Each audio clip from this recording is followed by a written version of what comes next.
আসসালামু আলাইকুম। স্যারের রুমে আসার আগে পারমিশন নিতে হয়। You can never expect courtesy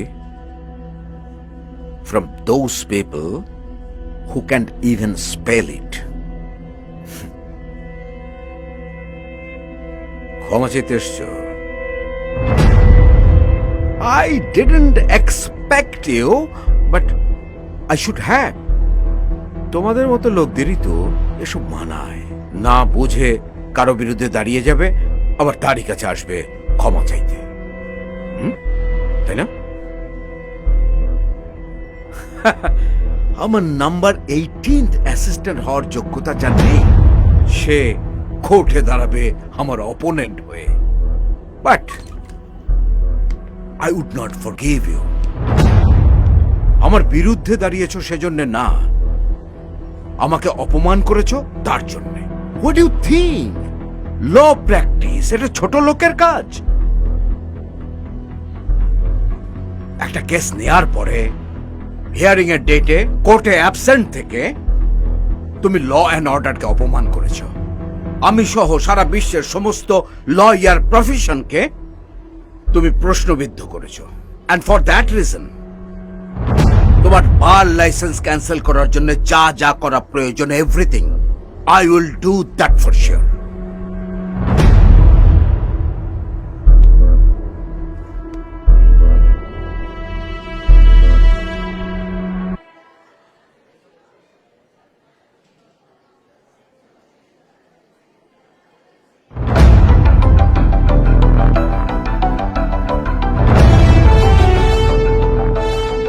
সারা জীবন আপনাকে আইডল মেনেছি, তাই প্রথমবারের মতো একটা কেস নিয়ে কোর্টে দাঁড়ানোর আগে আপনার দোয়া নিয়ে গেলাম। আপনি ঠিকই বলেছেন স্যার, ছোট লোকের কাজ না কেস লড়া। তাই আপনার মতো বড় মানুষের দোয়ার উপর দাঁড়িয়ে কেসটা আমিই জিতব।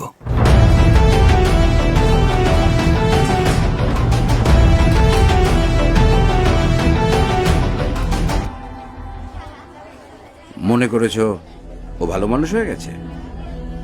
এটাও হয়তো ওর নতুন কোনো ধান্দা।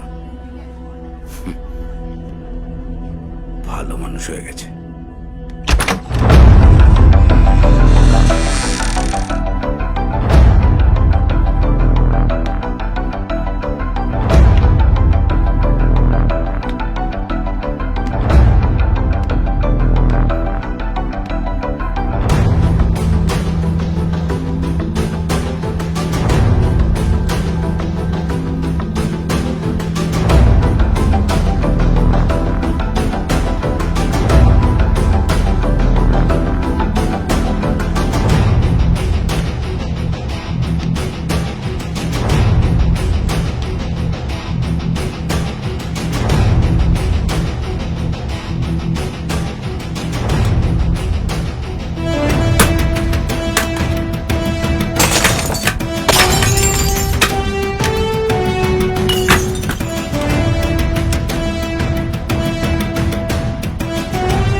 ওই মেয়েটা সম্পর্কে কিছু বলেন তো। কি বলবো স্যার, মেয়েটা খুব বাজে মেয়ে স্যার।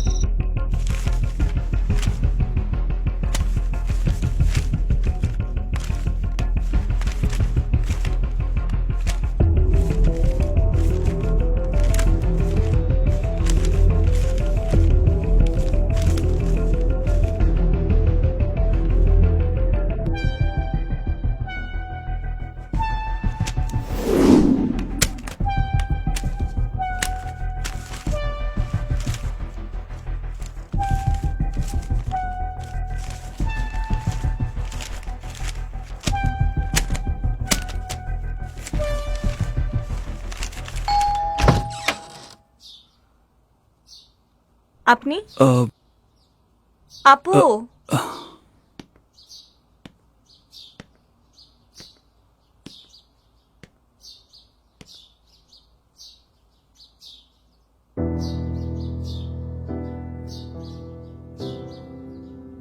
মামলার বাকি 5 লাখ টাকা নিতে আসছেন?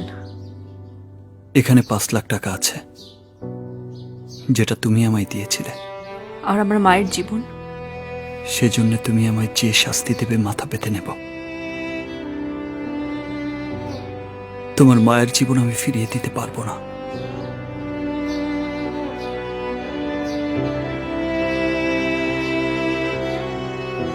তবে তোমার হারিয়ে যাওয়া সম্মান ফিরিয়ে দেওয়ার একটা সুযোগ আমাকে দাও, প্লিজ।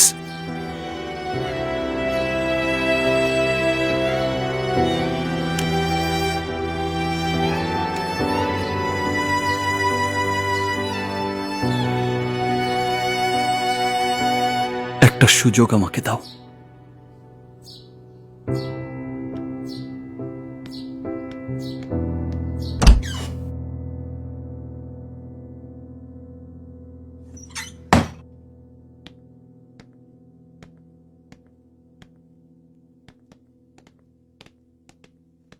বস, ভাঙা আয়নায় মুখ দেখলে নাকি দুর্ভাগ্য আসে। যে দুর্ভাগ্য আমি বয়ে এনেছি শুভ্রাদের জন্য, তার চেয়ে বড় দুর্ভাগ্য আর কি হতে পারে?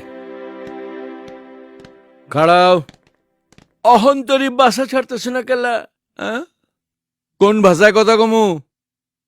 কোনো ভাষাতেই বলতে হবে না চাচা।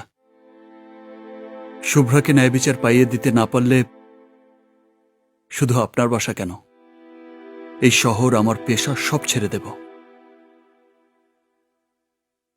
আপনাকে ঠকানোর অনেক সুযোগ দিয়েছেন চাচা, একবার ওই মেয়েটাকে জেতানোর সুযোগ দিন প্লিজ।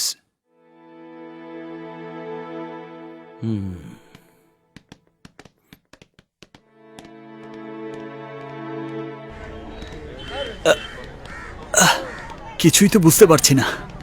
এতক্ষণ তো বুক কাঁপছিল, এখন তো অন্যটা কাঁপছে। মানে হাঁটু কাঁপছে। এই শোন, যখন দেখবি কাঁপাকাঁপি বেশি শুরু হয়ে গেছে, তখন হেব্বি একটা কাহিনী শুরু করবি। বস, আপনি কোনো টেনশনই করবেন না, আপনি শুরুর আগে আমরা সব শেষ করে দেব। যখন বুঝবো হাঁটু কাঁপতে কাঁপতে হাঁটুর জয়েন্ট খুলে যাচ্ছে, তখন কিন্তু আমি অজ্ঞান হওয়ার ভান করব। বাকিটা তোরা সামনে নিস। ওকে বস, ওকে।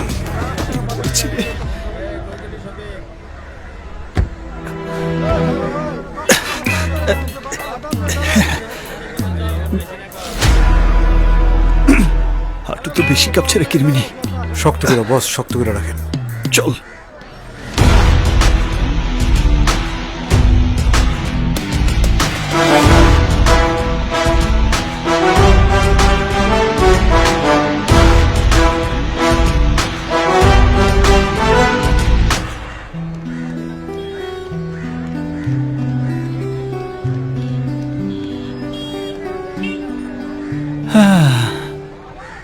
এই যা, শুরুর আগেই তো বেরিয়ে গেল। কি বস? ঘাম। টিস্যু দে। ও, করেন বস। Follow me.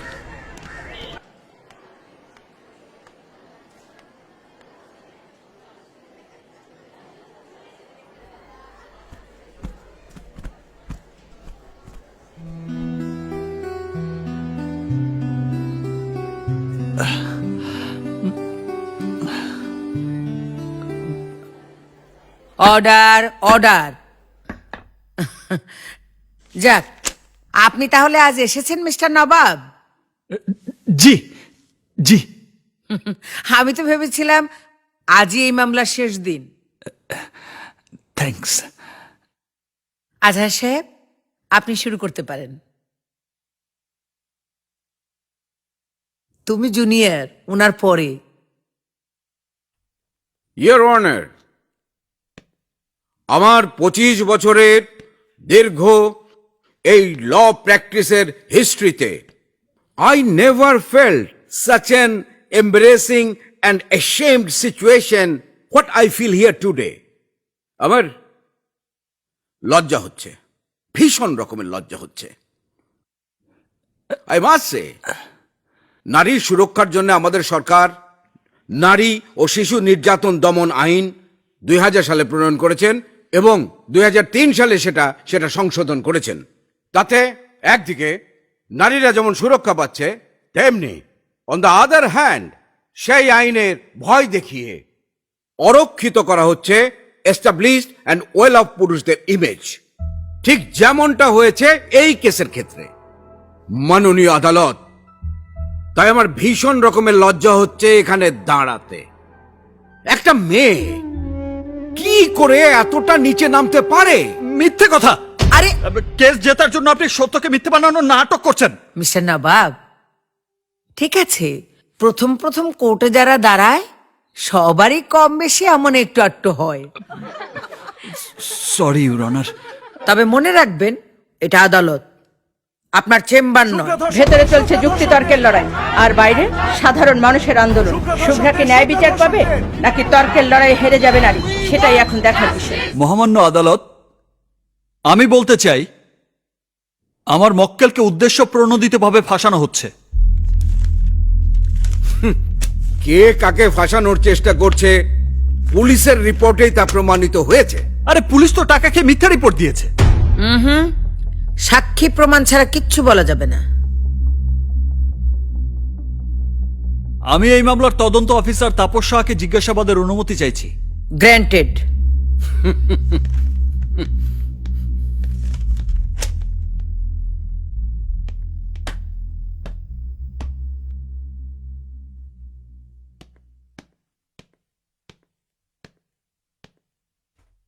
তা মিস্টার তাপস, কত টাকার বিনিময়ে আপনি এত কম সময়ে ফাইনাল রিপোর্ট দিলেন? অবজেকশন ইওর অনার, একজন সাহসী পুলিশ অফিসারকে জাতির সামনে অপমান করা হচ্ছে। Objection overruled. ওনার চাকরি জীবনের হিস্ট্রির সাথে তার দেয়া রিপোর্টের কি সম্পর্ক আছে? সম্পর্ক আছে বিজ্ঞ আদালত। ওনার হিস্ট্রিতে 20টি এনকাউন্টার আছে। বলুন, আপনার থানায় তো প্রায় 626টির মতো নারী ও শিশু নির্যাতনের অভিযোগ আছে, যার সবগুলোরই সময় 3 মাস পেরিয়ে গেছে। আপনি তো কোনোটারই তদন্ত রিপোর্ট দিলেন না, কিন্তু এই মামলায় কি এমন বিশেষ ম্যাজিক আছে যে আপনি 7 দিনের মধ্যেই ফাইনাল রিপোর্ট দিয়ে দিলেন? আমার কাছে এই মামলার বিষয়বস্তু খুব গুরুত্বপূর্ণ মনে হয়েছে। মামলার সাথে একজন বিশিষ্ট রাজনীতিবিদের মান সম্মান জড়িত। এটাই সেই ম্যাজিক মহামান্য আদালত। দ্রুত সময়ে তদন্ত রিপোর্ট দেওয়া কি অপরাধ, অন্যায়? অবশ্যই অন্যায়, যদি সেটা ভুল দেয়া হয়। তাপস সাহেব মেডিকেল রিপোর্ট এবং ঘটনাস্থলের প্রত্যক্ষ সাক্ষীর 161 ধারায় জবানবন্দির ভিত্তিতে রিপোর্ট দিয়েছেন। আমি সেই প্রত্যক্ষ সাক্ষী চা বিক্রেতাকে কিছু প্রশ্ন করতে চাই। গ্র্যান্টেড।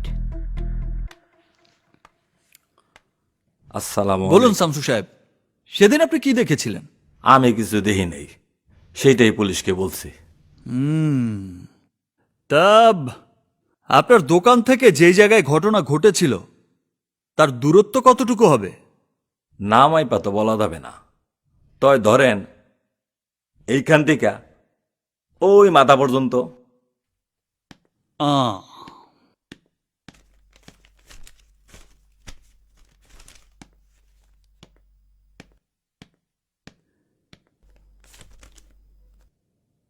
একে চেনেন? জি চিনি, সানি লিওন আমার খুব পছন্দের। রাইতে বেলা চুরি করে তার ভিডিও দেখি, মজা লাগে। ইনি নাকি 2 তারিখে আপনার দোকানে চা খেতে এসেছিল? কি তামাশার কথা কন, উনি আমার দোকানে চা খাইতে এবো কই থেকে? গত 1 মাস ধরে তো আমার দোকানই বন্ধ। 1 মাস হয়েছে দোকান বন্ধ, তাহলে তুমি কি করে সাক্ষী দিলে যে 2 তারিখ রাতে তুমি কিছুই দেখোনি?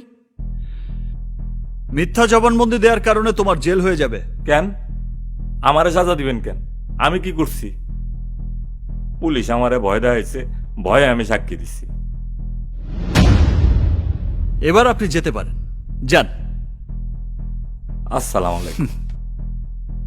বিজ্ঞ আদালত, এটা এখন সম্পূর্ণভাবে পরিষ্কার যে পুলিশের দেয়া তদন্ত রিপোর্টটি সঠিক নয়। তাই আমি এই রিপোর্টটি বাতিল করে নতুন তদন্তের দাবি করছি। Point noted. অদ্ভুত আমাদের এই সমাজ ব্যবস্থা। যে নারী ধর্ষণের শিকার হয়, যার সাথে অন্যায় হয়, তাকেই সমাজ থেকে আমরা বিতাড়িত করে দেই। তার পরিবার সমাজ থেকে আলাদা হয়ে যায়। আর যারা অন্যায় করে তারা বুক ফুলিয়ে ঘুরে বেড়ায়। সেদিন আসলে কি ঘটেছিল শুভ্রার সাথে, সেটা একবার শুভ্রার মুখ থেকে আমরা শোনার অনুমতি প্রার্থনা করছি মহামান্য আদালত। অনুমতি দেওয়া হলো।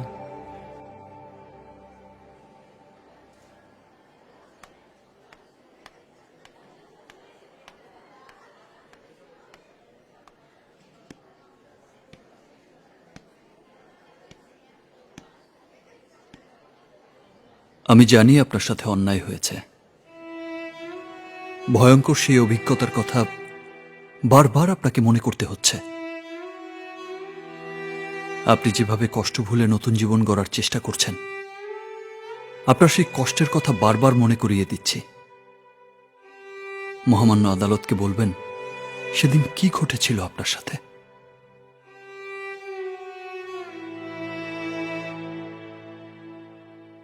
আমার হাতে বিয়ের কার্ড ছিল।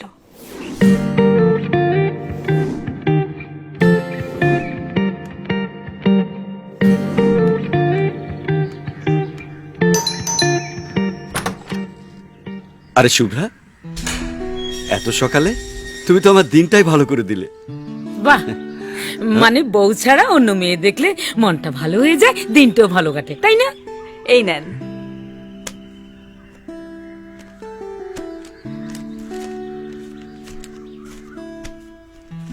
বিয়ের কার্ড? তোমার বিয়ে? জি। কালে কালে যে আর কত কিছু দেখবো।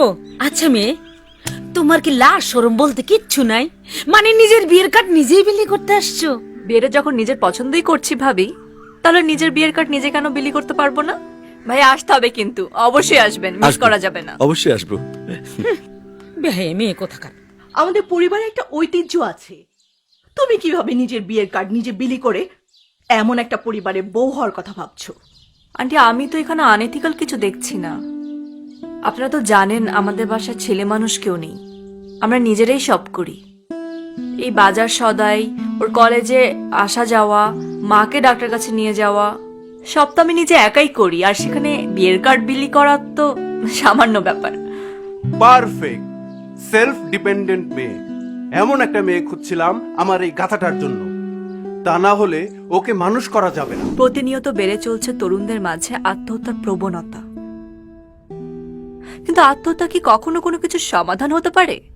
একটা কষ্টের জন্য নিজের জীবনটাকে নষ্ট করছো। তুমি কি জানো তোমার চারপাশে তোমার জন্য অপেক্ষা করছে হাজারো ভালোবাসা। যুদ্ধ করে বেঁচে থাকার নামই জীবন। আর এই জীবন হোক অনেক সুন্দর, এই প্রত্যাশায় আজকের মতো আমি বিদায় নিচ্ছি। আর যে শুভ্রা, আগামীকাল ঠিক একই সময় আবার আড্ডা হবে, অনেক গান হবে, অনেক গল্প হবে, অনেক কথা হবে। Till then, take care, good night.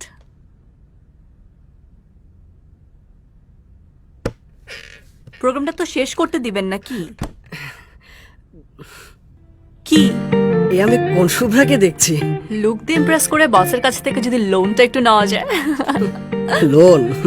এই লোক দেখলে বস পুরো কোম্পানি লিখে দিবে। পুরো কোম্পানি আমার প্রয়োজন নেই, লোনটা হলেই হয়।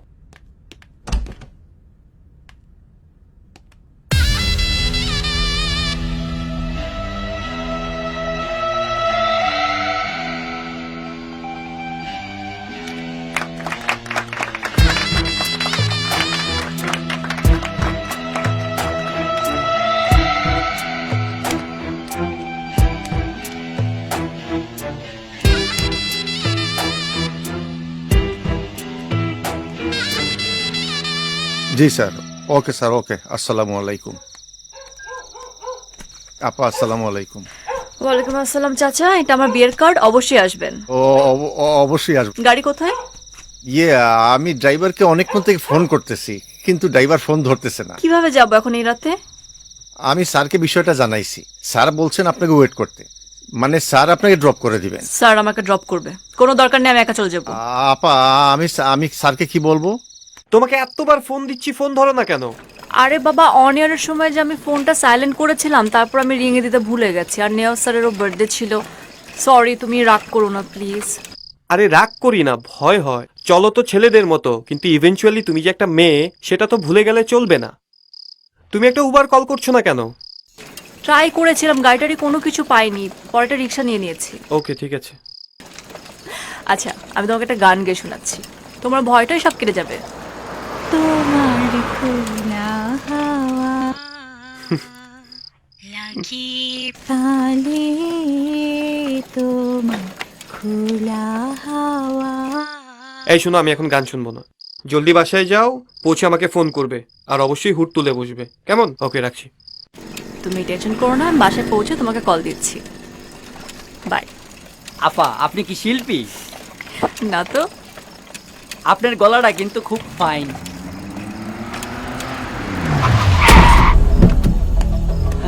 স্যার, আপনি?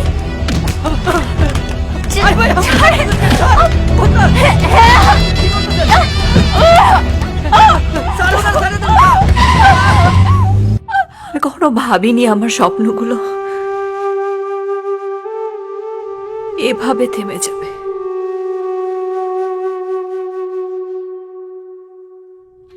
আমার পরিবার আমাকে চুপ করে থাকতে বলেছিল, পারিনি। কেন চুপ করে থাকবো? চুপ করে থাকা মানে তো অন্যায় মেনে নেওয়া, হেরে যাওয়া, কিছু রেপিস্টদেরকে রেপ করার আরো সুযোগ করে দেওয়া। বিজ্ঞ আদালত, আমি মিস শুভ্রাকে জিজ্ঞাসাবাদ করার অনুমতি চাচ্ছি। Granted. Bravo, Bravo, Bravo, Bravo, Bravo. খুব ভালো বলেছো। প্রথম দিন হিসেবে তোমাকে 5 মার্ক দেওয়া যেতে পারে। দাঁড়ো, একটু পানি কেন, ভালো লাগবে। আমার পিপাসা নেই। আরে খেলে ভালো লাগবে। বলেছি না আমার পিপাসা নেই। খাও। আরে আজহার সাহেব, আপনারা দুজন আদালতের মধ্যে এসব কি শুরু করলেন? উনি খেতে চাইছেন না, কেন আপনি ওনাকে জোর করছেন? আরে খাও। বলেছি তো খাবো না।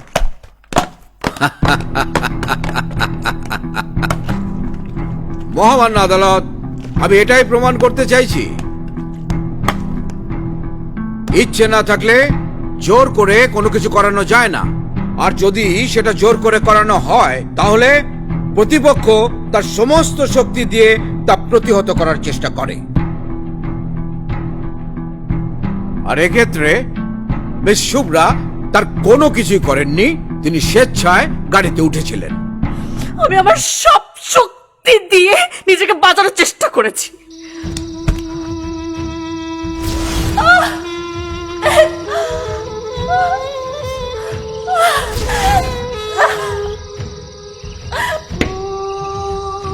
বন্ধু, একেবারে ফেলে দেই, ঝামেলা মিটে যায়। বোকা, ছুঁচো মেরে মার্ডার কেসে পড়বি? মিডল ক্লাস ফ্যামিলির মেয়ে, কোনোদিন কাউকে কিছু বলতেও পারবে না, নিজেকেও না। এখানে ফেলে দে, প্রয়োজনে দ্বিতীয়বার অ্যাকাউন্ট খুলবি।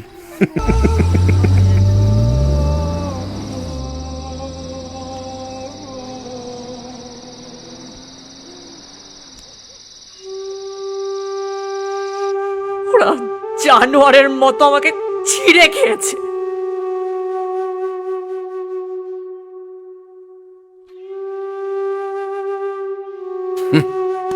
আচ্ছা মিস শুভ্রা, ঘটনাটা ঠিক কখন ঘটেছিল? 12:10। আর আপনি গাড়ি থেকে যখন নামলেন তখন কটা বাজে? রাত 1টা। বাহ, আপনার স্মৃতিশক্তি তো অনেক ভালো। অনেক কিছুই তো আপনার বেশ মনে থাকে দেখছি। আর মনে থাকবেই বা না কেন, পুরো ঘটনাই তো আপনার সাজানো নাটক। মিস শুভ্রা, এত অল্প সময়ে এত বড় একটা ঘটনা অসম্ভব ব্যাপার। আপনাকে আগে কে স্পর্শ করেছিল বলুন বলুন বলুন। নেওয়াজ বাসার। আচ্ছা একটা কথা বলুন তো, মানে এত ছোট একটা গাড়ি এর মধ্যে এত বড় একটা ঘটনা ঘটানো কি সম্ভব বলুন? মানে আরো তো বন্ধুরা ছিল, তো তারা মানে গাড়ি তো নানা রকমের অসুবিধা হয় না, যে শব্দ হচ্ছে এটা সেটা সব মিলে, মানে আপনি কিভাবে নিজেকে প্রতিরোধ করছিলেন বলেন বলেন, কি হলো? আরে বলুন। ঘটনার পর আপনি 999-এ ফোন করেননি কেন? কারণ পুলিশ এলে আপনি নেয়াজ বাশারকে ফাঁসাতে পারতেন না, সেই কারণে আপনি সুচিন্তিত ভাবে আশিককে ফোন করেছিলেন, কারণ আশিককে বোকা বানানো খুবই সহজ। আপনি, আপনার বোন এবং আপনার মা সবাই মিলে আপনারা এই সাজানো নাটক তৈরি করেছেন, অনেক আগে থেকে এটা প্ল্যান করা। ইউর অনার, আজহার সাহেব আমার মক্কেলকে মানসিক টর্চার করে করে অসুস্থ করে দিয়েছে। আমি এর বিচার চাই। উনি এখন আদালতকে বোকা বানানোর জন্য অসুস্থতার ড্রামা করছেন। ড্রামা তো আপনি করছেন।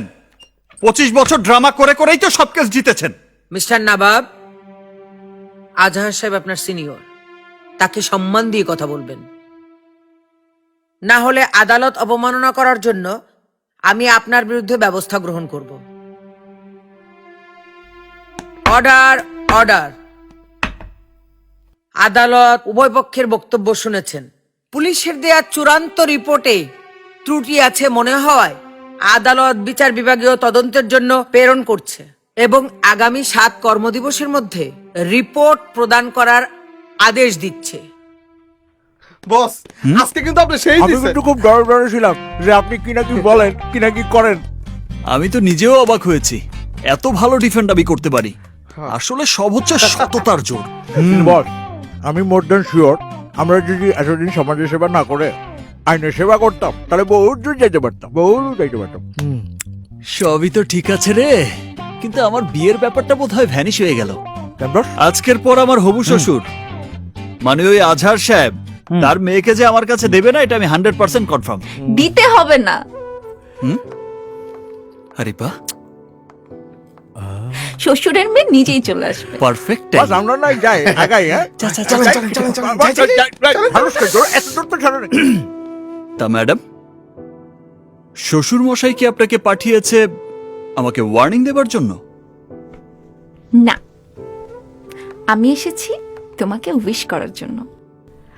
বাবার মতো লয়ারের এগেনস্টে যে তুমি শুভ্রার জন্য যেভাবে ফাইট করেছো, আমি ইমপ্রেসড। এই নবাবটাকেই তো আমি এতদিন খুঁজেছি। আমি তোমার সাকসেস দেখতে চাই। সাকসেস আমাকে হতেই হবে অবন্তী। এই নবাব হবে অন্যায়ের জবাব। আমি হেরে গেলে ওই মেয়েটার কোনোদিন মাইক্রোফোন হাতে দাঁড়াতে পারবে না। আমি হেরে গেলে এদেশের মেয়েরা আর কোনোদিন প্রতিবাদ করার সাহস পাবে না, আর রেপিস্টরা পেয়ে যাবে ধর্ষণের লাইসেন্স। তাই যেন হয়। মানে আমি কি তোমাকে একটা ইয়ে করতে পারি? আবার জিগায়। আসো শোনা, আসো।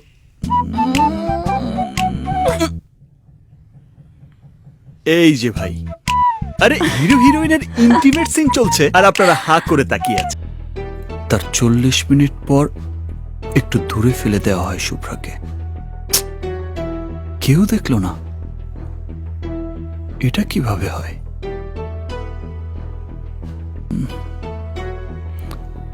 ইয়েস, ঘটনার একমাত্র প্রত্যক্ষদর্শী হচ্ছে রিকশাওয়ালা। এই রিকশাওয়ালা কোথায় গেল? কিন্তু রিকশাওয়ালাকে খুঁজে পাবো কিভাবে?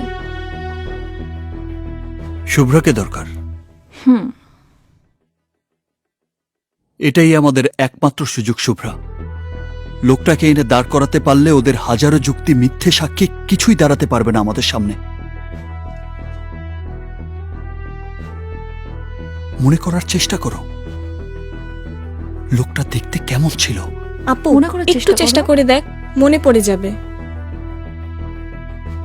আপনার গলাটা কিন্তু খুব ফাইন। লোকটা বেটে ছিল। আর একটু মনে কর, বলো। গোফ আছে? গোফ? বড় চুল?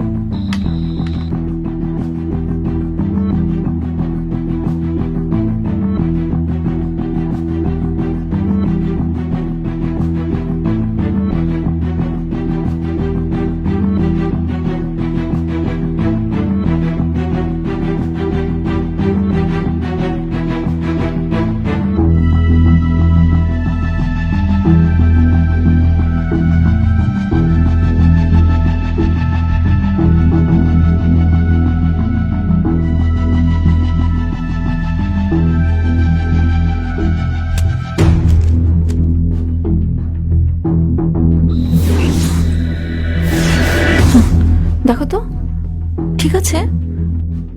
হ্যাঁ, এই লোকটাই ছিল।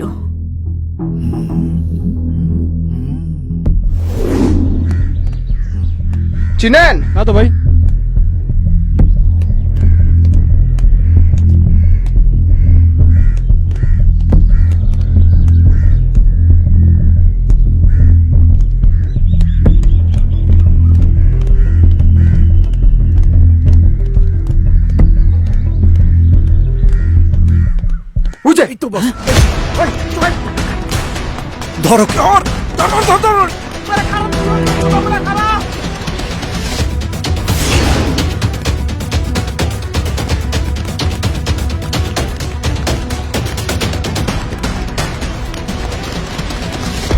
ধরো, বলছি স্যার আমার সাইডা দেন স্যার। স্যার আমার ওঠো, সাইডা দেন। ওঠো, ওঠো। আমার ছোট্ট একটা মাইয়া আছে, আমার কিছু হইলে স্যার ওরা বিপদে পড়ে যাইব। আল্লাহর কসম করে কইতাছি স্যার, আমি কিচ্ছু করি নাই। তোমার কোনো ভয় নেই, তুমি শুধু আদালতে গিয়ে সত্যটা বলবে। স্যার সত্য কথা কইলে স্যার আমার মাইরা ফালাইতো স্যার।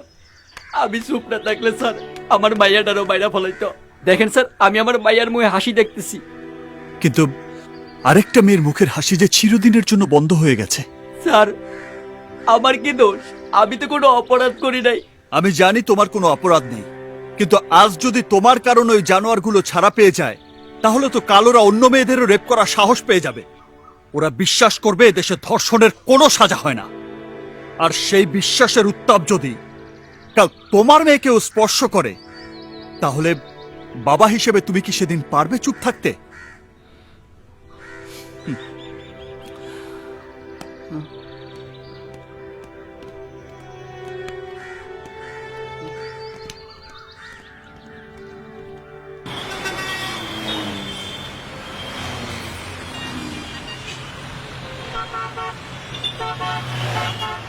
জানি না আপনার কতটুকু কাজে লাগবে, তবে কিছুটা হলেও কাজে আসবে।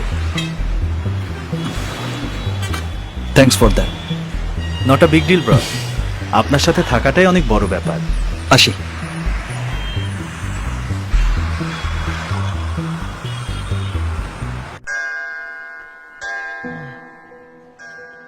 ও আজ বাইরে খুব গরম।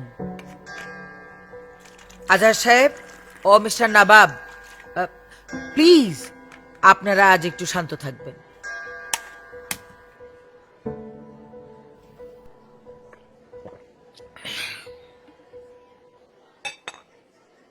আজহার সাহেব আপনি শুরু করেন। মিস শুভ্রা, আপনি সুস্থ আছেন তো? আমার জানা মতে আপনার কণ্ঠের জাদুতে সবাই মাতোয়ারা। আপনার প্ল্যান করা প্রতিটি প্রোগ্রাম দারুণ হিট। তো এই গ্যাং রেপের যে প্ল্যান, সেটা কবে করেছেন, কেন করেছেন বলুন বলুন বলুন। মনে করার চেষ্টা করুন, আপনি তো অনেক ভালো বলতে পারেন। বলুন বলুন বলুন। ঠিক আছে, আপনাকে বলতে হচ্ছে না, আমিই বলে দিচ্ছি। আপনি শুধুমাত্র টাকার জন্যে এই সমস্ত কিছু সাজিয়েছেন। মিথ্যে কথা, সব মিথ্যে বলছেন আপনি। আহ নবাব, আপনাকে আগেই বলেছি আজ প্রচন্ড গরম পড়েছে, তাই মাথা ঠান্ডা রেখে কাজ করতে হবে। Sorry your honour. আজহার সাহেব, continue. Thank you my lord. কাঠগড়ায় দাঁড়ানো এই নারী শুধুমাত্র টাকার জন্যে আমার মক্কেল নেওয়াজকে ব্ল্যাকমেল করেছে, যার প্রমাণ আমার কাছে আছে। গত 1 মার্চ উনি আমার মক্কেল মিস্টার নেওয়াজ বাশারের কাছে টাকা চেয়ে SMS করেন। এই যে বিজ্ঞ আদালত, আমি এটা পেশ করছি। আমার বিয়ের জন্য আমি অফিসে অগ্রিম টাকা চেয়ে অ্যাপ্লাই করেছিলাম, সেটাই স্যারকে জানাতে SMS করেছিলাম। বিয়ের জন্য টাকা চেয়ে সরাসরি এমডির ফোনে SMS, ব্যাপারটা খুবই হাস্যকর, তাই না বিজ্ঞ আদালত?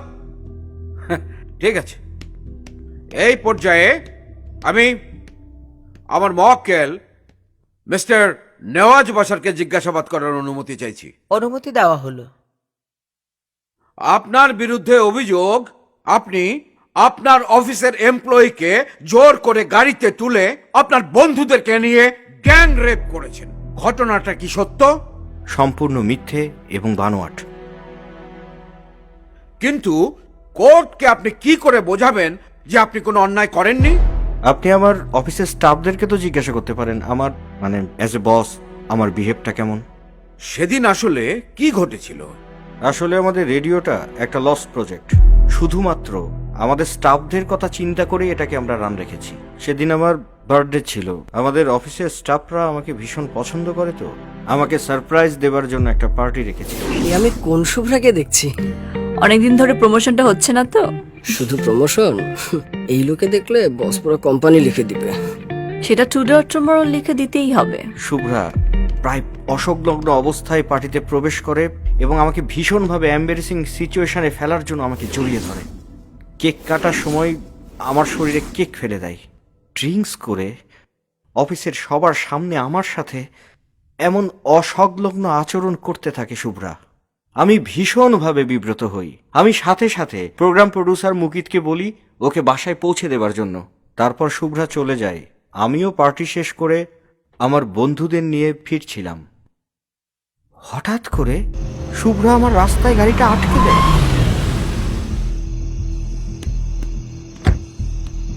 কি তুমি তুমি রাস্তার মাঝখানে কি করছো? আর তোমার না বাড়ি যাবার কথা? বাড়ি যাও। You will drop me. আমি তোমাকে বাসায় নামিয়ে দেব। কেন? তাহলে আমি যাবো না বাসা। তুমি কিন্তু লিমিট ক্রস করছো শুভ্রা। হোক লিমিট ক্রস, যা ইচ্ছা হোক, দেখুক সবাই।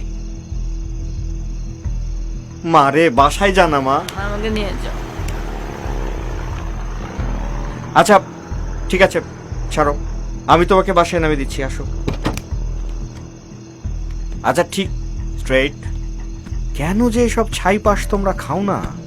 কি ওঠা না? খোলা কেন? স্যার আমার লোনটা। কিসের লোন? ও আচ্ছা, আমি তো তোমাকে বলেছি অফিসের অবস্থা ভালো যাচ্ছে না, স্টাফদের বেতন দিতে পারছি না। গাড়িতে তো অনেক টাকা নিয়ে ঘুরছেন ঠিকই। ওয়েট, টোটালটাই কি একটা গেম ছিল নাকি? স্যার আমি অনেক সাধারণ একটা মানুষ, কিন্তু আমার স্বপ্ন অনেক। সেটা বিয়ে নিয়ে হোক, সেটা জীবন নিয়ে হোক। আমার টাকা চাই, এক্ষুনি চাই। তুমি কি আমাকে সামহাও ব্ল্যাকমেইল করার চেষ্টা করছো? আপনি যেটা ভাবেন। তুমি যা ইচ্ছে তাই করতে পারো। এবার তুমি গাড়ি থেকে নামবে, নেমে যাও। আমি যা করব সেটা আপনি সারা জীবন ইনকাম করেও শোধ করতে পারবেন না। এগুলো সব মিথ্যা কথা, একটাও সত্যি না। সব বানিয়ে বানিয়ে কথা বলছে, পুরোটাই মিথ্যা। একটা নাটক সাজাচ্ছে আমার বিরুদ্ধে। আমার জীবন নষ্ট করে আমাকে মিথ্যা অপবাদ দিচ্ছে, আমাকে ক্রিমিনাল বানাচ্ছে। আমার উপরে কেন মিথ্যা অপবাদ দিচ্ছেন আপনি? নবাব, আপনার ক্লায়েন্টকে চুপ করতে বলুন। আমি আপনাদের সব মিথ্যা অপবাদও মানবো না। প্লিজ থামান। কোনো মানবো না এগুলা। Shubhra, mister Azhar Saheb, please continue. Thank you Mohammad আদালত। নওয়াজ সাহেব, আপনি এবার আসতে পারেন। মহামান্য আদালত, এই পর্যায়ে মডার্ন রেডিও অফিসের দারোয়ান সাগরকে জিজ্ঞাসাবাদ করার অনুমতি চাচ্ছি। অনুমতি দেওয়া হলো। আসসালামু আলাইকুম। আসসালামু আলাইকুম। ওয়ালাইকুম আসসালাম। জি স্যার। সেদিন আপনি কি দেখেছিলেন? সেদিন রাত আনুমানিক 11:45 মতো হবে। ওই শুভ্রা ম্যাডাম ওই মাতাল অবস্থায় ডুলতে ডুলতে লিফট থেকে বের হয়ে আসেন। Point to be noted. এরা সবাই মিথ্যা কথা বলছে, পুরোটা মিথ্যা কথা বলছে। Miss Shubhra, please control. Shubhra, শান্ত হন। ধন্যবাদ, আপনি এবার আসতে পারেন। That's all. মিস্টার নবাব, আপনার কোনো জিজ্ঞাসা? নো। আচ্ছা, আপনি মিস শুভ্রাকে কতদিন ধরে চেনেন? 5 বছর হলো আমরা পাশাপাশি বাসায় থাকি। মেয়ে হিসাবে শুভ্রা কেমন? একদমই ভালো না, সবসময় উল্টাপাল্টা পোশাক পরে ঘুরে বেড়ায়, রাত বিরাতে বাসায় আসে, মাঝরাতে তো পুরুষ মানুষ সাথে করে নিয়ে আসে, আর আমার হাজবেন্ডের সাথে ইটিস পিটিস করে কথা বলে। কি সব বাজে কথা বলছে। আচ্ছা আচ্ছা, আপনি এবার আসতে পারেন। Thank you. আসসালামু আলাইকুম। মহামান্য আদালত, একজন নয়, 1000টা সাক্ষী আনলেও সবাই একই কথা বলবে। মহামান্য আদালত, আমি এই পর্যায়ে মিস শুভ্রাকে পুনরায় জিজ্ঞাসাবাদ করার অনুমতি চাচ্ছি। অনুমতি দেওয়া হলো। মিস শুভ্রা, আশিস সাহেবের সাথে আপনার কি বিয়ে হয়েছে? না। না। 2রা মার্চের আগে আপনি কি তার সাথে ফিজিক্যালি মিট করেছেন? বলুন বলুন, আহা বলুন, করেছেন? বলুন, ইয়েস অর নো বলুন। ইয়েস। জোরে বলুন। ইয়েস। ইয়েস। মহামান্য আদালত, যে মেয়ের কর্মস্থলের এবং প্রতিবেশীরা তার চরিত্র সম্পর্কে সবকিছুই জানে, যে মেয়ে গভীর রাতে বাড়িতে ফেরে, এবং তার চেয়ে বড় কথা, বিয়ের আগেই যে মেয়ে সেক্সুয়ালি এক্সপেরিয়েন্স, আর যাই হোক না কেন সে কখনোই ভালো মেয়ে হতে পারে না। That's all my lord. তার মানে একজন প্রাপ্তবয়স্ক মেয়ের যদি বিয়ের আগে সেক্সের এক্সপেরিয়েন্স থাকে, তাহলে তাকে রেপ করার অধিকার সকলের আছে। একটা মেয়ে কাজ শেষ করে রাতে বাড়ি ফেরা মানেই হচ্ছে তার চরিত্র খারাপ। একটা মেয়ে সুন্দর একটা ড্রেস পরে পার্টিতে গিয়ে তার কলিগদের সাথে একটু ভালোভাবে কথা বলা মানেই হচ্ছে সে সেক্স করার জন্য রেডি আছে। আর এটাই আমার বিজ্ঞ প্রতিপক্ষ প্রমাণ করার চেষ্টা করছেন। তাই যদি হয়, তাহলে এদেশের প্রত্যেকটা কর্মজীবী মেয়েদের চরিত্রই খারাপ। যারা সন্তানের মুখে একটু খাবার তুলে দেওয়ার জন্য, অসুস্থ বাবা মায়ের চিকিৎসার জন্য, স্বামীর সাথে সংসারের হাল ধরার জন্য রাতে কর্মস্থলে কাজ করছে।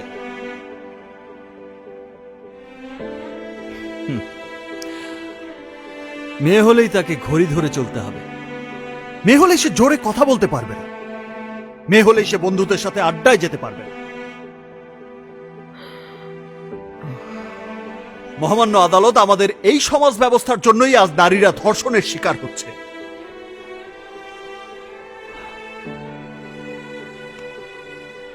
আমাদের সমাজে ছেলে সন্তানকে বলা হয় বংশের প্রদীপ। ছোটবেলা থেকেই এই সমাজ তাদের ইচ্ছা অনিচ্ছার মূল্য অনেক বেশি দেয়। কিছু প্রদীপের আগুন লেলিহান শিখা হয়ে জ্বালিয়ে পুড়িয়ে দেয় এই সমাজটাকে। আর সেই পোড়া সমাজের বুকে দাঁড়িয়ে আমরাই আবার মেয়েদের দোষ খুঁজে বেড়াই। মহামান্য আদালত, আমি এমনই এক বংশের প্রদীপ মিস্টার পাবেলকে জিজ্ঞাসাবাদের অনুমতি চাইছি। অনুমতি দেওয়া হলো। কিন্তু মিস্টার নবাব, এত ইমোশনালি কথাবার্তা বলবেন না। সবকিছুর পরেও জজ হলেও আমি একজন মেয়ে।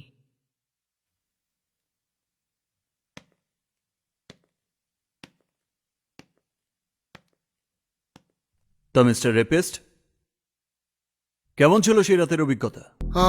আমি রেপিস্ট? কেন, কম বলে ফেলেছি? এর চেয়েও খারাপ ভাবেন নিজেকে? দেখুন, সত্যি কথা বলতে কি, আমি মেয়ে মানুষ দেখলে খুব ভয় পাই। আমার গলা শুকিয়ে আসে, কথা জড়িয়ে যায়। আমি একদম মানে নিজেকে অবশ ফিল করি। আর আপনি বলছেন আমি করেছি rape? No no your honour, no, it's quite impossible your honour. আর এসব কারণেই 40 বছর বয়সে এসেও আমি ব্যাচেলার। ইন্টারেস্টিং। তাহলে ভয়কে জয় করলেন কিভাবে? মানে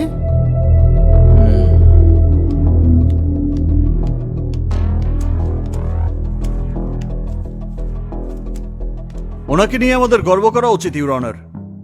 40 বছর বয়সে এসে উনি ওনার জেনোফোবিয়া দারুণভাবে জয় করতে পেরেছেন। এই দেখুন তার প্রমাণ।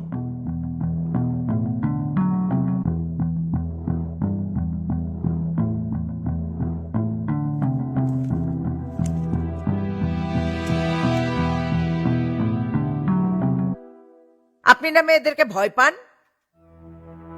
এই ছবি দেখে তো মনে হচ্ছে আপনি বীর পুরুষ। Point to be noted your honour. বিবাদী পাবেল হাসান শুরুতেই মিথ্যের আশ্রয় নিয়ে প্রমাণ করেছেন সামনের অনেক কিছুই তিনি মিথ্যা দিয়ে সাজিয়ে রেখেছেন। আর বিবাদী পক্ষের মিথ্যে বলার এই প্রবণতা তাদের চারিত্রিক দুর্বলতাকে ইঙ্গিত করে। Objection your honour. অভিযোগ প্রমাণের আগেই আমার মক্কেলদের চরিত্রের দিকে ইঙ্গিত করাটা মানহানিকর। আর মেয়েদের সম্মান নষ্ট করাটা খুব সম্মানের, তাই না? ইওর অনার, এইসব ছবি এডিট করা যায়। আপনি আমাকে এখনই পারমিশন দেন, আমি অনেক বড় একজন পর্ন স্টারের সাথে এই উকিলের ছবি এডিট করে আপনাকে আমার ফোন থেকে এখনই দেখিয়ে দিচ্ছি। ট্রু, এটা সম্ভব, কিন্তু ভিডিও ফুটেজ তো আর আমরা চেঞ্জ করতে পারি না। আমার কাছে ভিডিও প্রমাণও আছে। ঠিক 2 সপ্তাহ আগে ঢাকার অদূরে একটা প্রাইভেট রিসোর্টে অভিযুক্ত পাবেল হাসানকে বীর পুরুষের রূপেই দেখা গেছে। তার ফুটেজ আমি আদালতে পেশ করছি।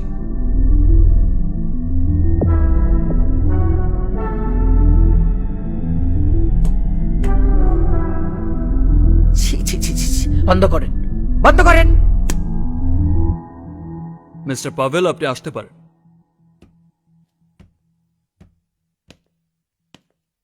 জুনায়েদ সিদ্দিকী, বংশের একমাত্র প্রদীপ, দুবাইয়ের সুগন্ধি ব্যবসায়ী।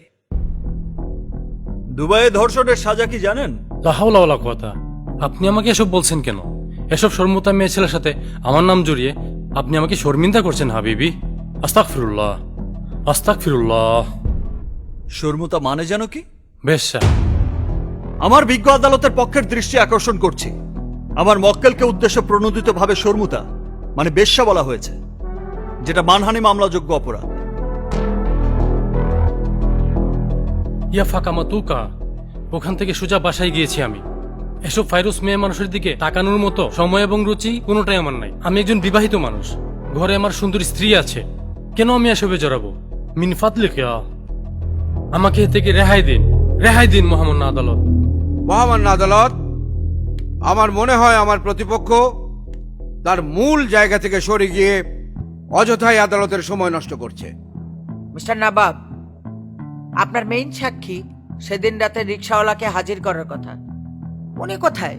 তাকে হাজির করুন। মহামান্য আদালত, সে রাস্তায় আছে। আমি আরো কিছু সময় চাইছি। এই সময়ের মধ্যে এই মামলার অন্যতম প্রত্যক্ষ সাক্ষী নওয়াজ বাশারের গাড়ির ড্রাইভার সেলিমকে জিজ্ঞাসাবাদের অনুমতি চাইছি। আবারও সময় নষ্ট করার চেষ্টা করছেন আমার প্রতিপক্ষ। মাননীয় আদালত, আর কোনো সাক্ষী নেবার প্রয়োজন আছে বলে আমি মনে করি না। কোর্ট শেষ হতে এখনো 30 মিনিটস বাকি। মিস্টার আজহার সাহেব, আমার কোর্ট, আমি বুঝি কিসের সময় নষ্ট হয়। Sorry your honour.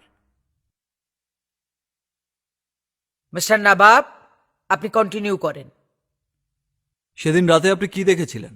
বাজে মায়া শুভ্রা স্যারের গাড়ি রাস্তায় আটকায় দেয়, তারপর গাড়িতে উঠে স্যারের সাথে টাকা নিয়ে গ্যাঞ্জাম করে। তারপর আবার স্যারের লাগে বিভিন্ন ধরনের হুমকি ধমকিও দেয়। এবার আপনার চরিত্রের সার্টিফিকেট আমি দিচ্ছি। মহামান্য আদালত, এই সেলিম এর আগে দুইবার রেড জোন থেকে অ্যারেস্ট হয়েছিল। তার চেয়েও বড় কথা, ধর্ষণের ঠিক 1 সপ্তাহ পর ওনার ব্যাংকে মডার্ন এফএম এর অ্যাকাউন্ট থেকে 1 লক্ষ টাকা ট্রান্সফার করা হয়। সেই জন্য আজ আদালতে সত্য ঘটনার মিথ্যে বিবরণ দিচ্ছে। ছোটবেলায় শুনেছিলাম, অলস ব্যক্তিদের যখন কোনো কাজ থাকে না তখন তারা আষাঢ়ে গল্প শোনায়, যা আমার প্রতিপক্ষ আইনজীবী শোনাচ্ছেন। মামলার মূল সাক্ষী রিকশাওয়ালা সেলিমকে উপস্থিত না করে উনি খামাখা সময় নষ্ট করছেন।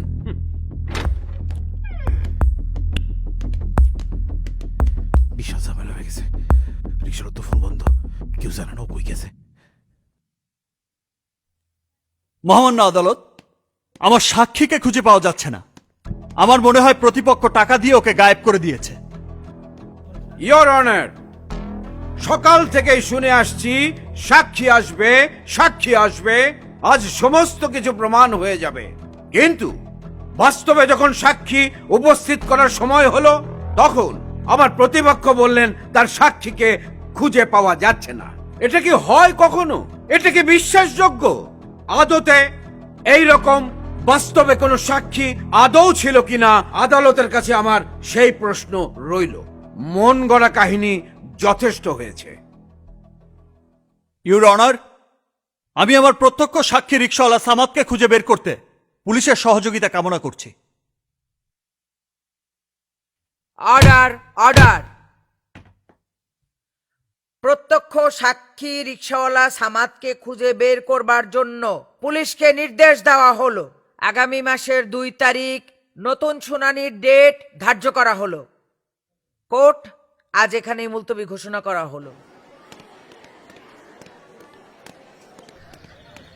এই কেসটা জেতার শেষ পথটাও আমাদের বন্ধ হয়ে গেল। সারা জীবন আমাকে চরিত্রহীন মেয়ের কলঙ্ক নিয়ে বেঁচে থাকতে হবে। কষ্টটাকে বুকে চেপে রাখো, আঘাতে আঘাতে ওকে পাথর বানাও, যেন ওই জানোয়ারদের পাথর চাপা দিতে পারো। একজন আইনজীবী হিসেবে মামলা লড়ছিলাম এতদিন, কিন্তু আজ থেকে আমার বোনের জন্য লড়ব। এদেশের সকল ধর্ষিতা মেয়ে আমার বোন, আর বোনের জন্য একটা ভাই কি করতে পারে সেই শিক্ষাটা আমি প্রথমে নওয়াজ বাসারকে দেব। আজ থেকে সকল নারী নির্যাতন মামলা আমি বিনামূল্যে লড়ব। কোন দিকে মোড় নিচ্ছে শুভ্রা ধর্ষণ মামলা? এমপি আজিমুল বাশার কি ফেসে যাচ্ছেন নাকি অন্য কোনো কাহিনী? আমরা শুভ্রা ধর্ষণের বিচার চাই। ভাই দেখছেন, ধর্ষণের মামলা সব নবাবের কাছে যাইতেছে। নাকি অ্যাডভোকেট আজাহার চৌধুরী প্রমাণ করতে পারবেন মামলাটি নিছক সাজানো ও উদ্দেশ্য প্রণোদিত? নবাব এলএলবির ঘোষণা কি সত্যি?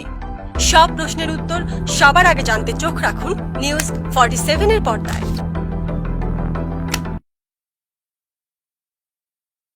ঘরে বেড়ে একই নিউজ। ফোন নম্বর তো আছে না? ঠিক আছে, ঠিক আছে, যান যান। আমার নাম কি? শ্রাবণী। আপনারা কেউ ভয় পাবেন না, আপনাদের সকলের নাম পরিচয় গোপন রাখা হবে। শুধুমাত্র নাম পরিচয় গোপন করলেই তো সবকিছুর সমাধান হয়ে যাবে না? কবে বন্ধ হবে এসব অন্যায় অত্যাচার? খুব শীঘ্রই।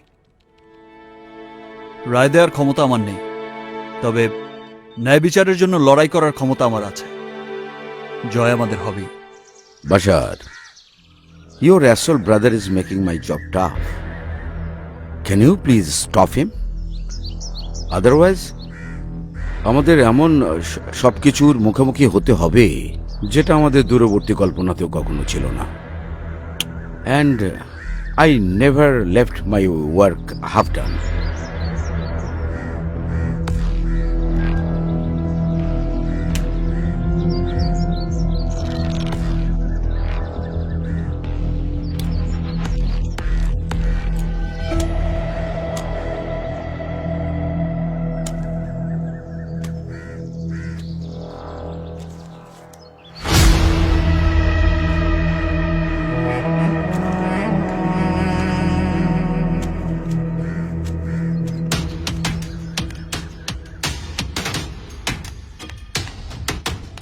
কোথায় যাচ্ছ?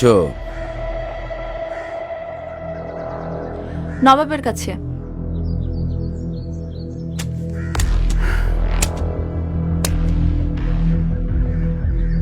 বাবার ডিএনএ থেকে রুচি, একজন সিনিয়র লয়ারের কাছ থেকে অ্যাটিচিউড, কোনো কিছুই পাওনি দেখছি।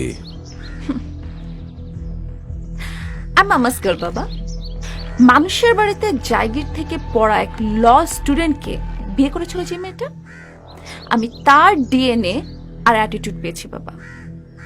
You can't ignore that half. আরেকটা কথা বাবা, আমি ঠিক করেছি আমি নবাবের সহকারী হিসেবে কাজ করব, আর সেই হিসেবে শুভ্রা আমার ক্লায়েন্ট, আর ক্লায়েন্টকে সেভ করা আমার জব।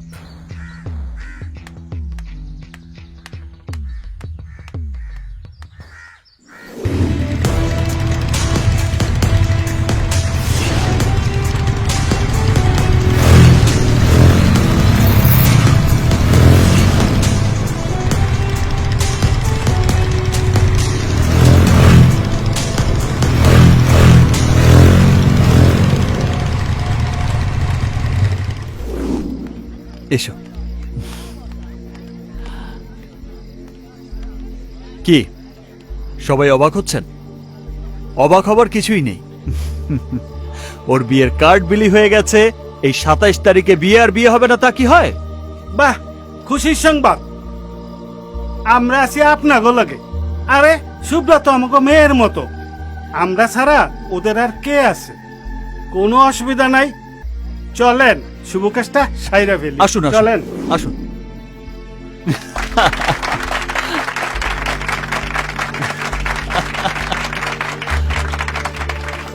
সামাজিক বাধাকে বুড়ো আঙ্গুল দেখিয়ে শুভ্রাকে বিয়ে করলেন আশিস। আইনের রায় কি হবে সেটা আমরা জানি না, কিন্তু জনতার রায় কিন্তু আজ আমরা জেনে গেছি।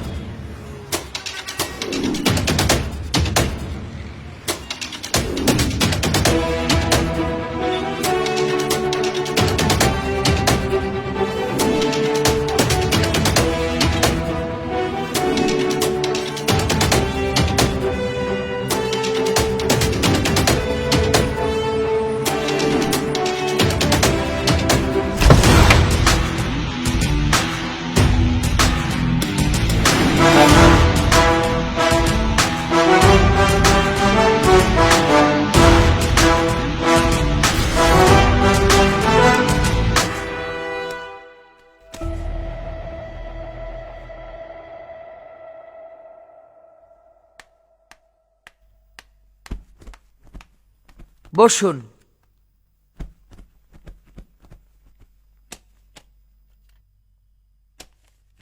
নবাব, আপনি কি শুরু করলেন? দেশের মধ্যে একটা আন্দোলন গড়ে তুলেছেন, সেই সাথে আজহার সাহেবের ঘরেও। যাই হোক, এই মামলা নিয়ে চারিদিকে তুমুল আলোচনা শুরু হয়ে গেছে, তাই দ্রুত এই মামলাটা নিষ্পত্তি করতে হবে। কিসের ফাইল এগুলো? স্বাধীনতা হত্যার ফাইল মহামান্য আদালত।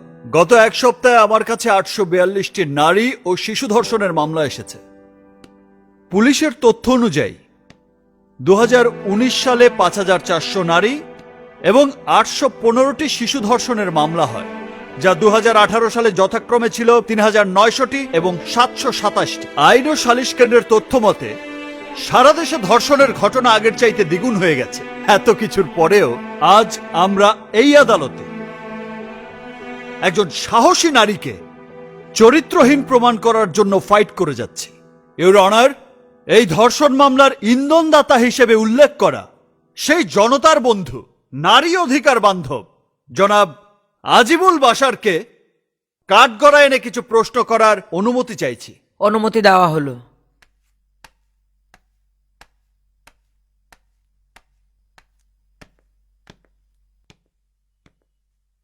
বাশার সাহেব, আপনার বয়স কত? 45। তা এই 45-এও বিয়ে করেননি কেন?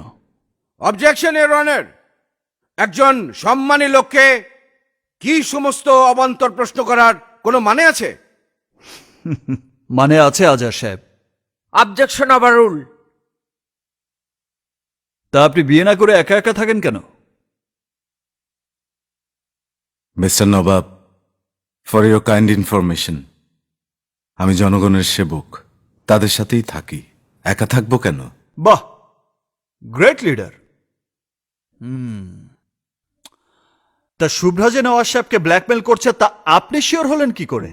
কারণ আপনি তো ঘটনা জানতেন না। তাহলে সত্যতা যাচাই না করে কেনই বা শুভ্রাদের বাড়িতে গেলেন, তাদের টাকা সাধলেন, মামলা করতে নিষেধ করলেন? শুভ্রা যদি সত্যিই ব্ল্যাকমেল করত তাহলে তো আপনার উচিত ছিল প্রথমে শুভ্রার বিরুদ্ধে মামলা করা। সেটা করেননি কেন? Objection your honour. প্রতিপক্ষ আমার মক্কেলকে ইন্টেনশনালি ফাঁসানোর চেষ্টা করছেন। একজন জনপ্রতিনিধির মানহানি করার চেষ্টা করা হচ্ছে। আজহার সাহেব, আপনি বসুন। মিস্টার নবাব, আমি শুভ্রাদের বাসায় গিয়েছিলাম তাদেরকে অনুরোধ করতে যেন তারা আমাদের পরিবারের মানসম্মান নষ্ট না করে। রাইট, মান সম্মান বাঁচানোর জন্যই তো আপনি গিয়েছিলেন। কারণ আপনি জানেন যে শুভ্রার কারণেই আপনার পরিবারের সকল পুরুষেরই আসল চেহারা বেরিয়ে আসবে। এবার আপনি আসতে পারেন। ইউর অনার, আমি এই মামলার প্রধান আসামি নেওয়াজকে পুনরায় কাঠগড়ায় এনে জিজ্ঞাসাবাদের অনুমতি চাইছি। গ্র্যান্টেড।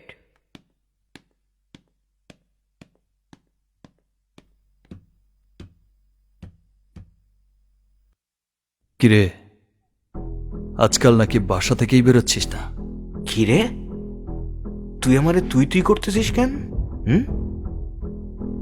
সম্মান দিয়ে কথা বল। সম্মান? তোকে সম্মানের মানে বুঝিস? শালারে পেস্ট। সাবধানে কথা বল। সাবধানে কথা না বললে কি করবি? আমার পরিবার সম্পর্কে তোর কোনো ধারণা আছে? আমার সম্পর্কে তোর কোনো ধারণা আছে?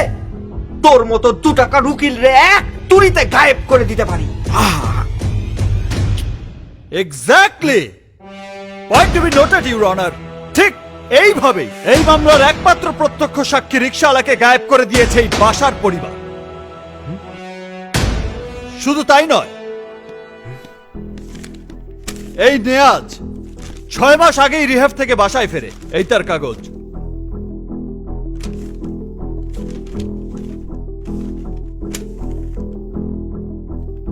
তিনি শুধু মাদকাসক্তই নন, তিনি নারীর প্রতিও আসক্ত। মহিলা হোস্টেলের নামে একটা মিনি ব্রোথেল খুলে রেখেছেন। প্রতি রাতেই তার শয্যা সঙ্গী হতে নিত্য নতুন মেয়েদেরকে বাধ্য করা হয়। এমন একটা ড্রাগ অ্যাডিক্ট, ওমেনাইজার, দুশ্চরিত্র ব্যক্তি কোন মেয়েকে ধর্ষণ করতে পারে, এটাই নাকি অনেকের বিশ্বাস করতে কষ্ট হয়।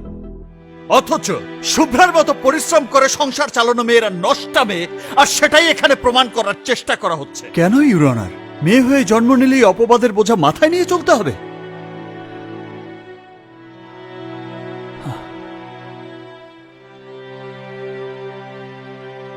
কি জনাব, খুব রাগ হচ্ছে? এবার ছোট্ট একটা পারিবারিক প্রশ্ন করি। আপনি তো অনেক ভালো মানুষ, তা আপনার সাথে আপনার ওয়াইফের সম্পর্ক কেমন? ভালো, ভালো, খুবই ভালো।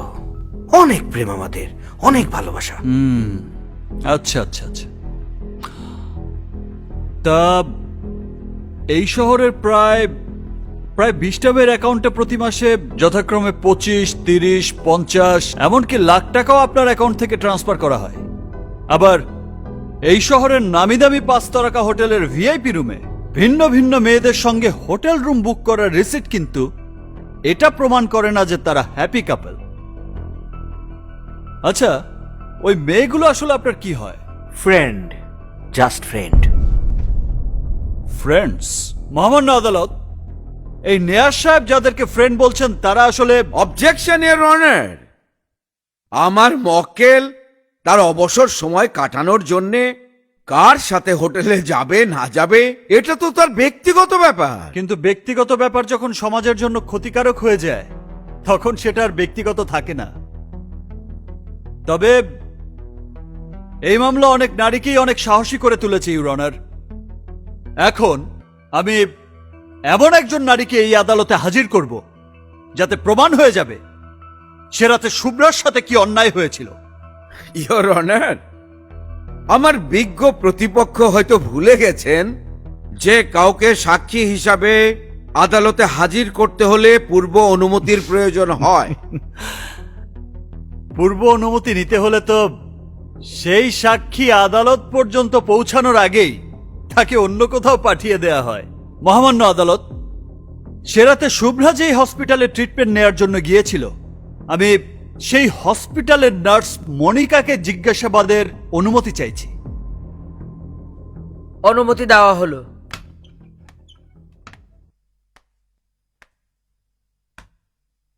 মিস মনিকা, সে রাতে আপনিই তো প্রথম হসপিটালে শুভ্রাকে দেখেন। হ্যাঁ। তা আপনার শুভ্রাকে দেখে কি মনে হয়েছিল? সে কি পার্টি থেকে এনজয় করে হসপিটালে এসেছিল, নাকি ফিজিক্যালি টর্চার হয়ে হসপিটালে এসেছিল? শারীরিকভাবে টর্চার হয়ে এসেছিল, শরীরে অনেক আঘাতের চিহ্নও ছিল।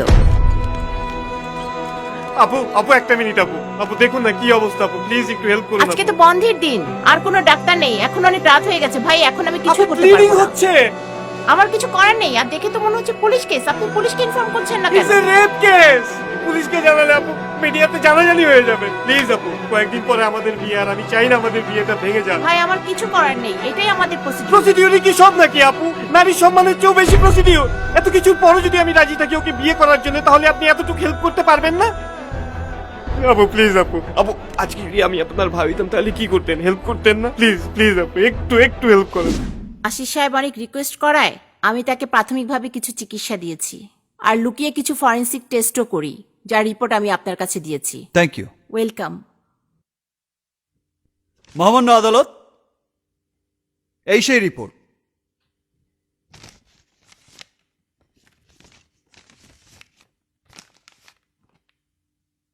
That's all your honour.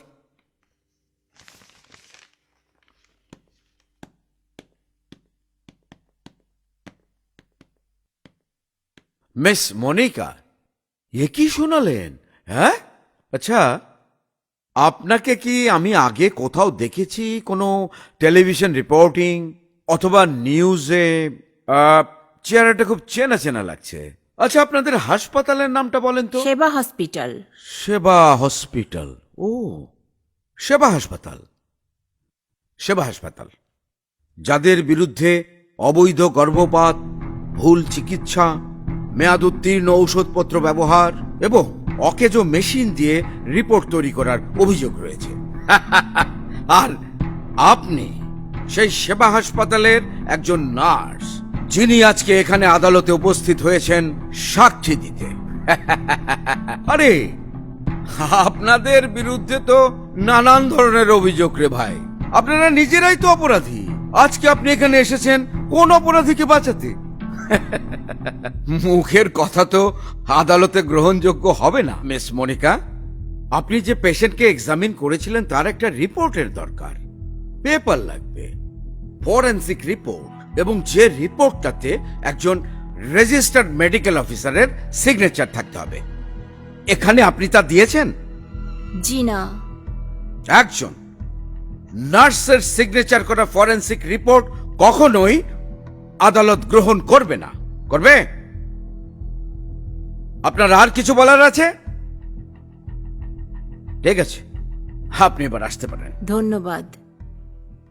মহামান্য আদালত, যে হাসপাতালের বিরুদ্ধে পাহাড় সমান অভিযোগ, তাদের কোনো রিপোর্টই আদালতে গ্রহণযোগ্য হতে পারে না। মহামান্য আদালত, এ পর্যায়ে আমি এই মামলার অন্যতম সাক্ষী মিস্টার আশিসের জবানবন্দি নিতে চাই। গ্র্যান্টেড।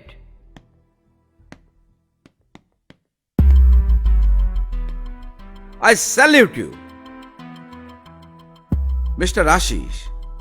বর্তমানে যে যুগ, যে সমাজ, তাতে একটা ছেলে আর একটা মেয়ের মধ্যে যদি ভালোবাসার সম্পর্ক থাকে, তো ছেলেটি অথবা মেয়েটি নিজেদেরকে বাদ দিয়ে অন্য কোনো ছেলে বা মেয়ের ছবিতে লাইক দিলে সম্পর্ক ভেঙে যায়।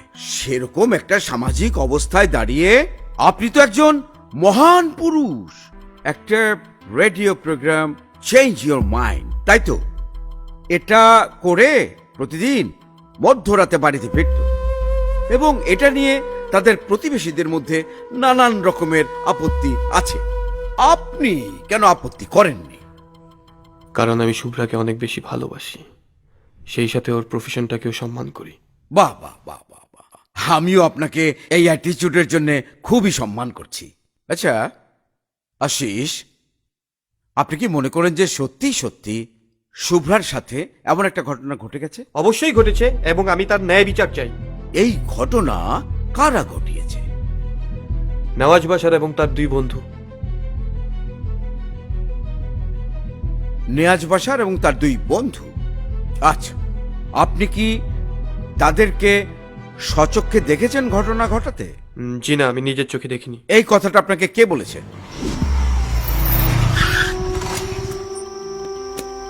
শুভ্রা, শুভ্রা, শুভ্রা, শুভ্রা, শুভ্রা আমাকে বলেছে। Point to be noted. আপনি এবার আসতে পারেন। মহামান্য আদালত, মিস্টার আশিসও নিজের চোখে কোনো কিছু দেখেননি, তিনি অন্যের কাছ থেকে শুনেছেন। এবং সবচেয়ে মজার ব্যাপার হচ্ছে, এই মামলায় এই আদালতে আজ পর্যন্ত যত সাক্ষী প্রমাণ আনা হয়েছে তাদের মধ্যে কেউই প্রত্যক্ষদর্শী নয়, অন্যের কাছ থেকে সবাই শুনেছেন। সুতরাং এটা প্রমাণ করার কোনো অবকাশ নেই যে এই মামলাটি একটা মিথ্যা বানোয়াট মামলা। আমি হুজুরের কাছে আর্জি করছি, এই মামলা থেকে আমার মক্কেলদেরকে অবিলম্বে আপনি রেহাই দেবেন এবং মিথ্যা মামলা দায়ের করার অভিযোগে নারী ও শিশু নির্যাতন দমন আইনের 17 নম্বর অনুচ্ছেদ অনুযায়ী ইফাত আফরিন শুভ্রার বিরুদ্ধে যথাযথ ব্যবস্থা নেয়ার জন্য অনুরোধ করছি। That's all, your honour. আগামী মাসের 4 তারিখে এই মামলার রায় ঘোষণার দিন ধার্য করা হলো। সেই সাথে আজকের মতো কোর্ট এখানেই মুলতবি ঘোষণা করা হচ্ছে।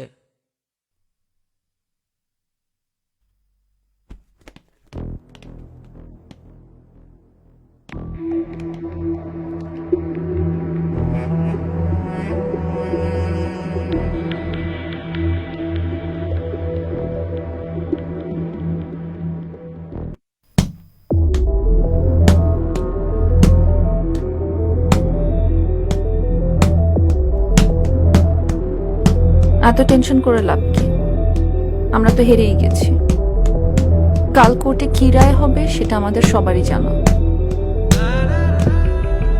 এখনো রায় হয়নি। কোথাও একটা বড় জায়গা আমরা ছেড়ে যাচ্ছি। এই কেস হেরে যাওয়া মানে নবাবের প্রস্থান। তোমরা সেটা বুঝবে না। ভুল। আর কেউ না বুঝলেও একটা মেয়ে তার লাইফ পার্টনারের সবকিছু বোঝে। Life partner? কি ভাবছো মিথ্যে বলছি? মিথ্যে বললে কি আর আমার বাবার ব্রেঞ্চ ছেড়ে তোমার পাশে এসে বসি? আমার 2 মাস রাতের নেওয়াজের কল লিস্ট লাগবে, পারবে? কল লিস্ট দিয়ে আর কি হবে? আমাদের সবকিছু শেষ নবাব। না, শেষ বলতে কিছুই নেই অবন্তী। ট্রাই করছি।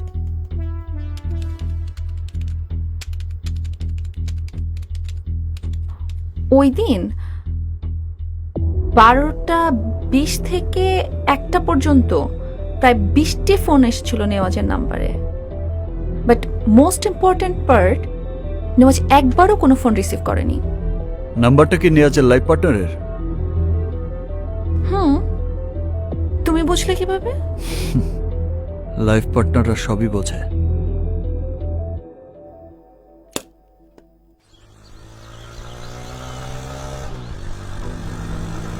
সরি ব্রো, জাকিরের বন্দোবস্ত করতে করতেই লেট হয়ে গেল। নো ইস্যুস, ব্যবস্থা হয়েছে? হচ্ছে, সময় মতো আপনাকে ফোন করবে। আর এই হচ্ছে নেওয়াজের ডিটেইলস। নেওয়াজের ড্রাইভারের স্টেটমেন্ট পেলে আর কিছুই লাগবে না। পাবেন ব্রো, ডোন্ট ওয়ারি। এবার যাকে হায়ার করেছি সে highly professional. Hope for the best. ছাড়, এই হানে না। কি হলো? আমি রাস্তার মাইয়া হইতে পারি, কিন্তু জেনে হেনে শুই না। এটা কার ফ্যাক্টরি? আরে এটা আমার বস নেওয়াজ বাসারে। আরে বসে ফোন দিচ্ছে, জলদি বসের নিয়ে যাওয়া লাগবো। আয় জলদি আয়, মাত্র 2 মিনিট লাগবো। আয় মাত্র 2 মিনিট লাগবো? মরে খা। এই, তুই কি পুরুষ মানুষ নাকি ম্যাগি নুডলস? আমি এনে কিচ্ছু করবো না। বাস্টার্ড, 1 ঘন্টা ধরে ফোন দিচ্ছি, বাস্টারটা ফোন ধরে না। হয়তো জ্যামে আটকে আছে। তুমি এত অস্থির হচ্ছ কেন? চুপ কর। কোথায় যাচ্ছ? আরেকটা রেপ করতে? আমি কোনো রেপ করিনি। তোমার বেডরুম কোনো আদালত নয় যে তোমাকে মিথ্যে বলতে হবে। চুপ, একদম চুপ। মুখ খুললেই একেবারে জানে মেরে ফেলবো। মরতেই তো চাই, কিন্তু গলা তো চেপে রেখেছে অন্য আরেকজন। তাহলে কই করবি? গাড়িতে করবি? চল।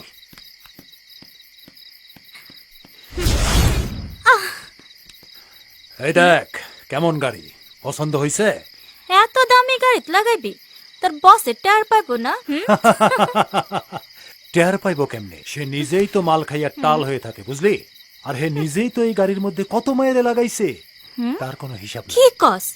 গাড়িত লাগায়? গাড়িতে আবার কেমনে লাগায়? গাড়িতে কেমনে লাগায়?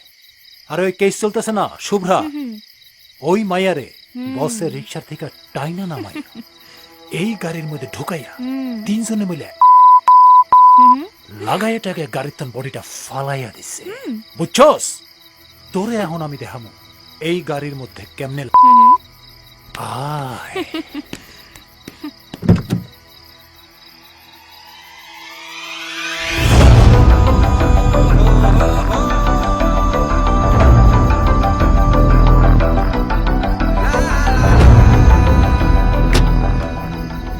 এটা কি?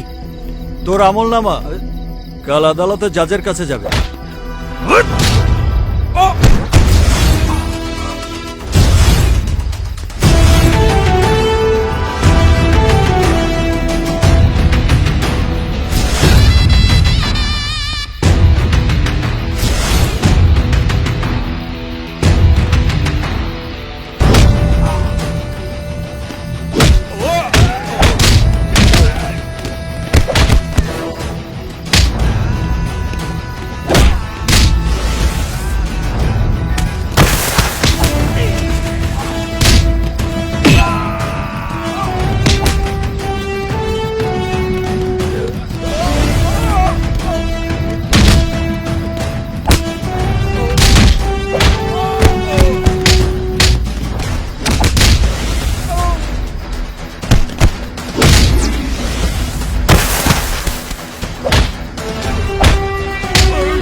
স্যার, স্যার আমার বড় ভুল হয়ে গেছে স্যার। স্যার মোবাইলটা ওরা নিয়ে গেছে স্যার, এখন কি করবো স্যার? স্যার কি আর করবি? তুই তো সব নষ্টের মূল। মর!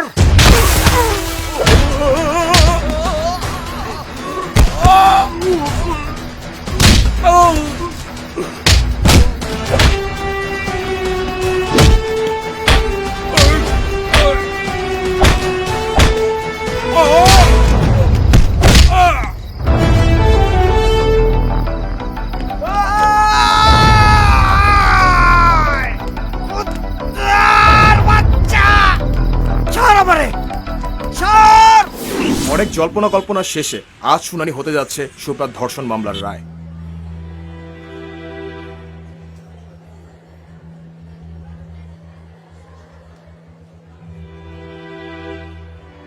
প্রতিপক্ষের আইনজীবী মিস্টার নবাবকে তো দেখতে পাচ্ছি না।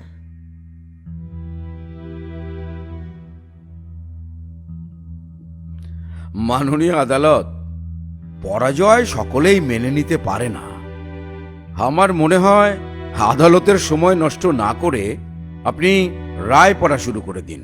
আনিত সমস্ত অভিযোগ ও সাক্ষ্য প্রমাণের ভিত্তিতে আদালত এই সিদ্ধান্তে উপনীত হয়েছে যে মহামান্য আদালত, আমার বিলম্বের জন্য আমি আন্তরিকভাবে দুঃখিত। আমি আদালতের কাছে রায় ঘোষণার আগে কিছু সাক্ষ্য প্রমাণ পেশ করার অনুমতি চাইছি। মহামান্য আদালত, এটা অন্যায়, এটা আদালত অবমাননার শামিল। যেখানে কোর্টের রায় লেখা হয়ে গেছে সেখানে নতুন করে কোনো প্রমাণ বা সাক্ষ্য গ্রহণের কোনো জায়গাই নেই। মহামান্য আদালত, আমি রায় শোনার জন্য প্রার্থনা করছি। মহামান্য আদালতের কাছে আমি হাত জোর করে অনুরোধ করছি, আমাকে সত্য প্রমাণের একটা সুযোগ দিন। এই রায় শুধু একটা মেয়ের জন্য নয়, এই সমাজের হাজারো অত্যাচারিত নারীর অধিকার আদায়ের রায়। প্লিজ মহামান্য আদালত, আমাকে একটা সুযোগ দিন। মহামান্য আদালত, এটা আদালত। এখানে ইমোশন বা ড্রামা দেখানোর কোনো জায়গা এটা নয়। একজন সিনিয়র আইনজীবী হিসাবে আমি বলছি, উনি খামাখা সময় নষ্ট করছেন। আমি আর অন্য কোনো কিছুই মানব না। দয়া করে আমাকে একটা সুযোগ দিন। আর কোনো সুযোগ আপনি পাবেন না। সুযোগ পেলেই তো সব সত্য বেরিয়ে আসবে, আর সেটাই আপনি ভয় পাচ্ছেন। আমি কখনো কাউকে ভয় পাই না। আপনি ভয় পাচ্ছেন। নেভার।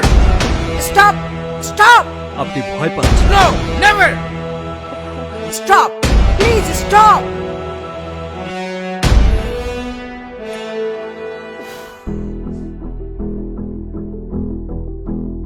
উফ,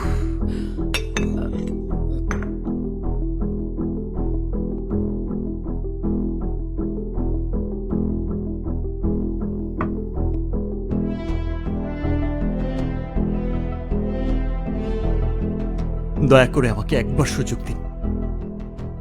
ঠিক আছে মিস্টার নবাব, আমি আপনাকে আরেকটা সুযোগ দিচ্ছি। এটা অন্যায় মাননীয় আদালত। এটা অন্যায় না। কোর্ট যে কোনো সিদ্ধান্ত নিতে পারে। আমি আপনাকে অনেক সম্মান করি মিস্টার আজহার সাহেব। প্লিজ আপনি বসুন। আপনিও আদালতকে সম্মান করবেন। মিস্টার নবাব, আপনি শুরু করুন।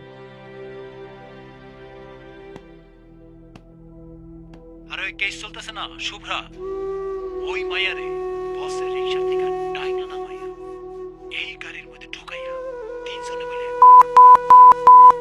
আগায় টাকে গাড়ির তন বডিটা ফালাইয়া দিছে। এটা নিয়াজ বাশারের ড্রাইভারের কণ্ঠ। মহামান্য আদালত, এরপরেও কি আমরা বলবো যে সেদিন নিয়াজ বাশার আর তার বন্ধুরা মিলে শুভ্রাকে গ্যাংরেপ করেনি? অবজেকশন এর অনার।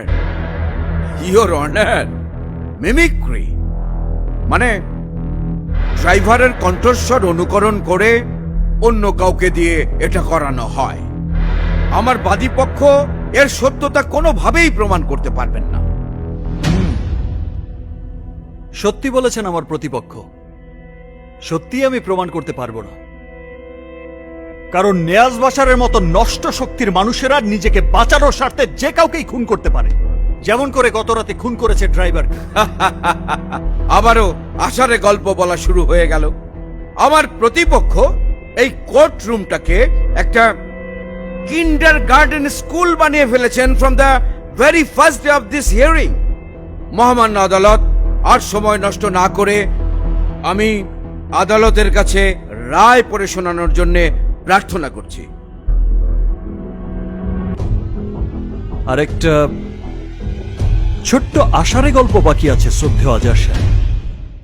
মহামান্য আদালত, আমি আমার শেষ সাক্ষীকে আদালতে পেশ করার অনুমতি চাইছি। মিস্টার নবাব, এটা আপনার শেষ সুযোগ। এবার কোনো ভুল করলে আমি আপনার লাইসেন্স বাতিল করবার জন্য বার কাউন্সিলকে সুপারিশ করব। Thank you, your honour.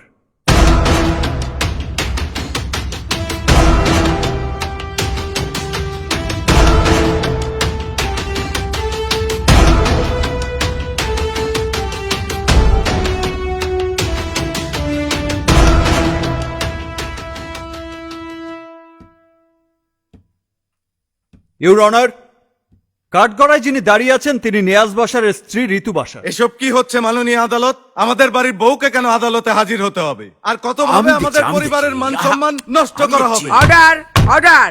আচ্ছা বসো বসো। আপনি বাশার পরিবারের পুত্রবধূ? না ইওর অনার, আমি ওই বাড়ির রক্ষিতা। ভাইয়া, কি মাথা খারাপ হয়ে গেছে তোমার? মাথা খারাপ হয়ে গেছে? কি বলছো তুমি? Order order. আমি আমার স্বামীকে খুব ভালোবাসি, কিন্তু তার কাছ থেকে আমি অত্যাচার ছাড়া আর কিছুই পাইনি। ও যাই করুক, রাত 11টার পরে কখনো বাড়ির বাইরে থাকে না। সেদিন 12টা বেজে গেছে, তারপরে ফিরছিল না দেখে খুব টেনশন হচ্ছিল।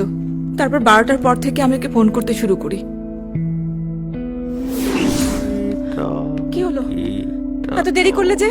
এতবার ফোন করলাম, ফোন ধরলে না কেন? কথা উত্তর দিচ্ছ না কেন? আমি তোমার স্ত্রী, তোমাকে না ডোন্ট টাচ, ডোন্ট টাচ।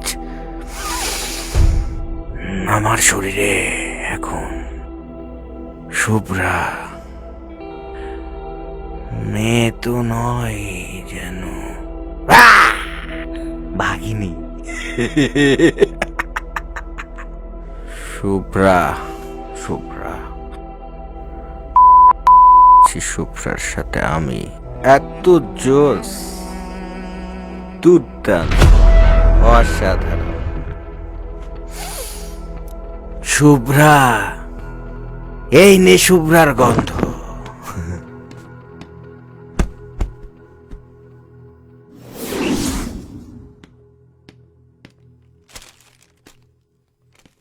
এই সেই ষাট মহামান্য আদালত, যার সাথে নওয়াজ বাসার পড়েছিলেন, আর কিছু ছবি যা ঋতু তুলেছিলেন। That's all, your honour.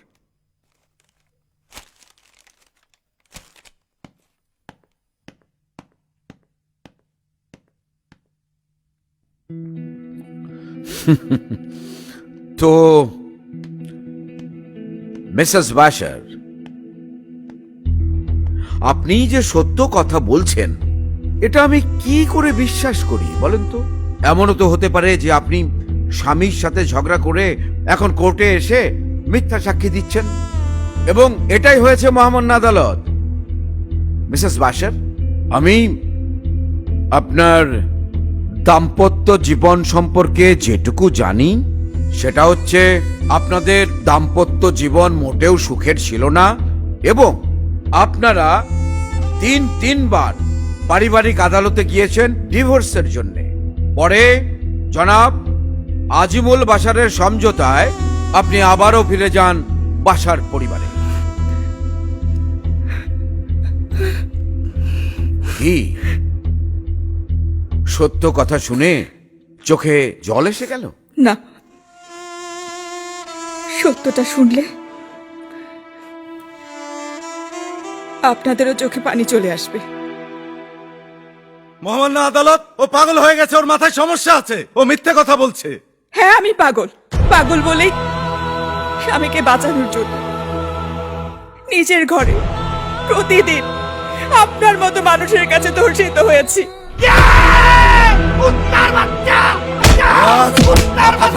Nehaj, খুব খারাপ হয়ে যাবে কিন্তু। কোর্টের মাঝখানে লোকজনের সামনে তুই কি করতেছিস? আমার কথা শোন।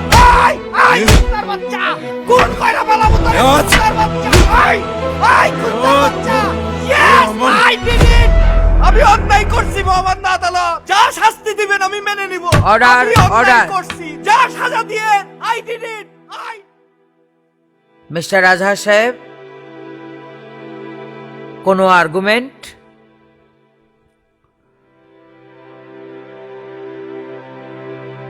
No your honour. Mister Nawab, আপনার কোনো জিজ্ঞাসা?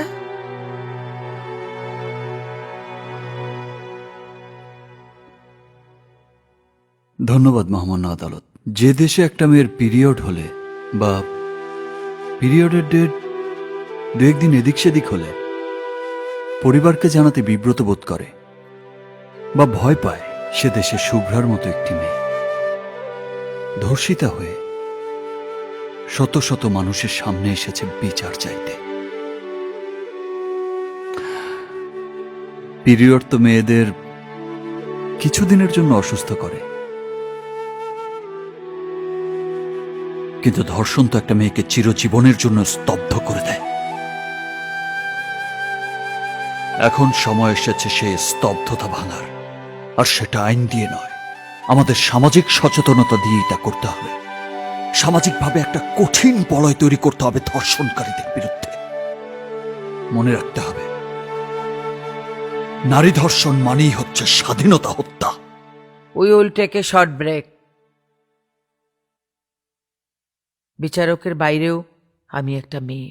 শুভ্রার সাথে ঘটে যাওয়া ঘটনার মতো শত শত ঘটনা আমাদের চারপাশে অনেক ঘটছে, কিন্তু সেটা স্টপ করতে পারে পুরুষ সমাজ ও তাদের দৃষ্টিভঙ্গি।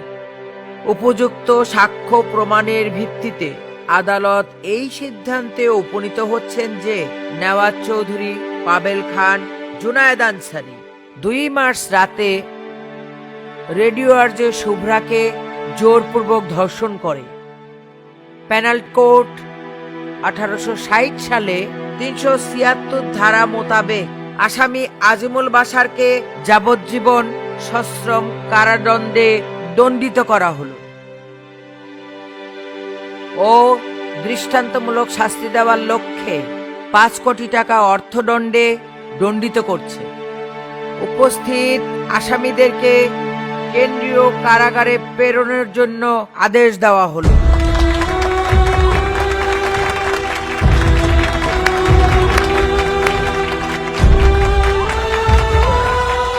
অবগতি ও প্রয়োজনীয় ব্যবস্থা গ্রহণের জন্য রায়ের অনুলিপি ঢাকা মেট্রোপলিটন ম্যাজিস্ট্রেট ও নারী শিশু নির্যাতন দমন ট্রাইব্যুনাল 3 ঢাকা বরাবরে প্রেরণ করার আদেশ দেওয়া হলো। আদালত এখানেই মুলতবি ঘোষণা করল।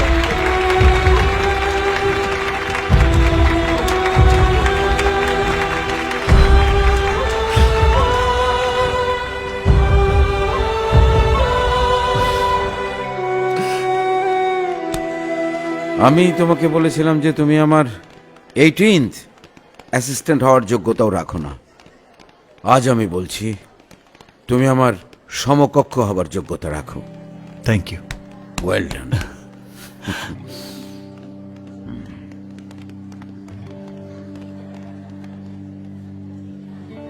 বলেছিলাম না সত্যের জয় হবেই।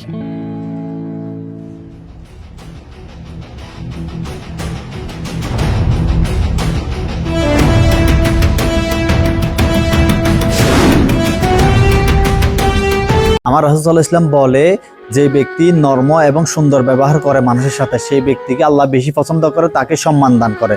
আর যে ব্যক্তি মানুষকে তুচ্ছ তাচ্ছিল্য করে এবং অহংকার করে, সেই ব্যক্তিকে আল্লাহ ধ্বংস দান করে।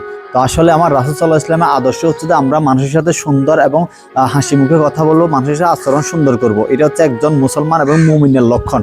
আর যে ব্যক্তি মানুষকে অহংকার করে কথা বলে, তুচ্ছ তাচ্ছিল্য করে, গালাগালি করে, সেই ব্যক্তি হচ্ছে ধ্বংসশীল।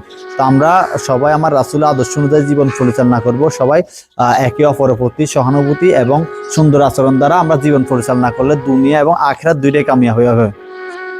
নিষেধ করে যে তুমি যদি আকাশ পরিমাণ পাপ করে থাকো, তাও যদি আল্লাহর দরবারে তওবা করে ফিরে আসো, আল্লাহর কাছে ক্ষমা চাও, অনুশোচনা বোধ করো, তাহলে আল্লাহ রাব্বুল আলামিন বলে আল্লাহ ক্ষমা করার জন্য ওদের আগ্রহে বসে থাকে।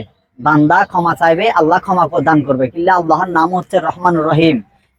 তো আমাদের এই রাসূলের হাদিস অনুযায়ী হচ্ছে যে আমরা যতই গুনাহ করি না কেন, দিন শেষে আল্লাহর কাছে তওবা করব, আল্লাহর কাছে ফিরে আসব, আল্লাহর গোলামি করব, আল্লাহকে রাজি খুশি করে দুনিয়া এবং আখিরাত দুইটাই কামিয়াবি হব। সবাই ভালো লাগলে শেয়ার করে দিবেন। আসসালামু আলাইকুম।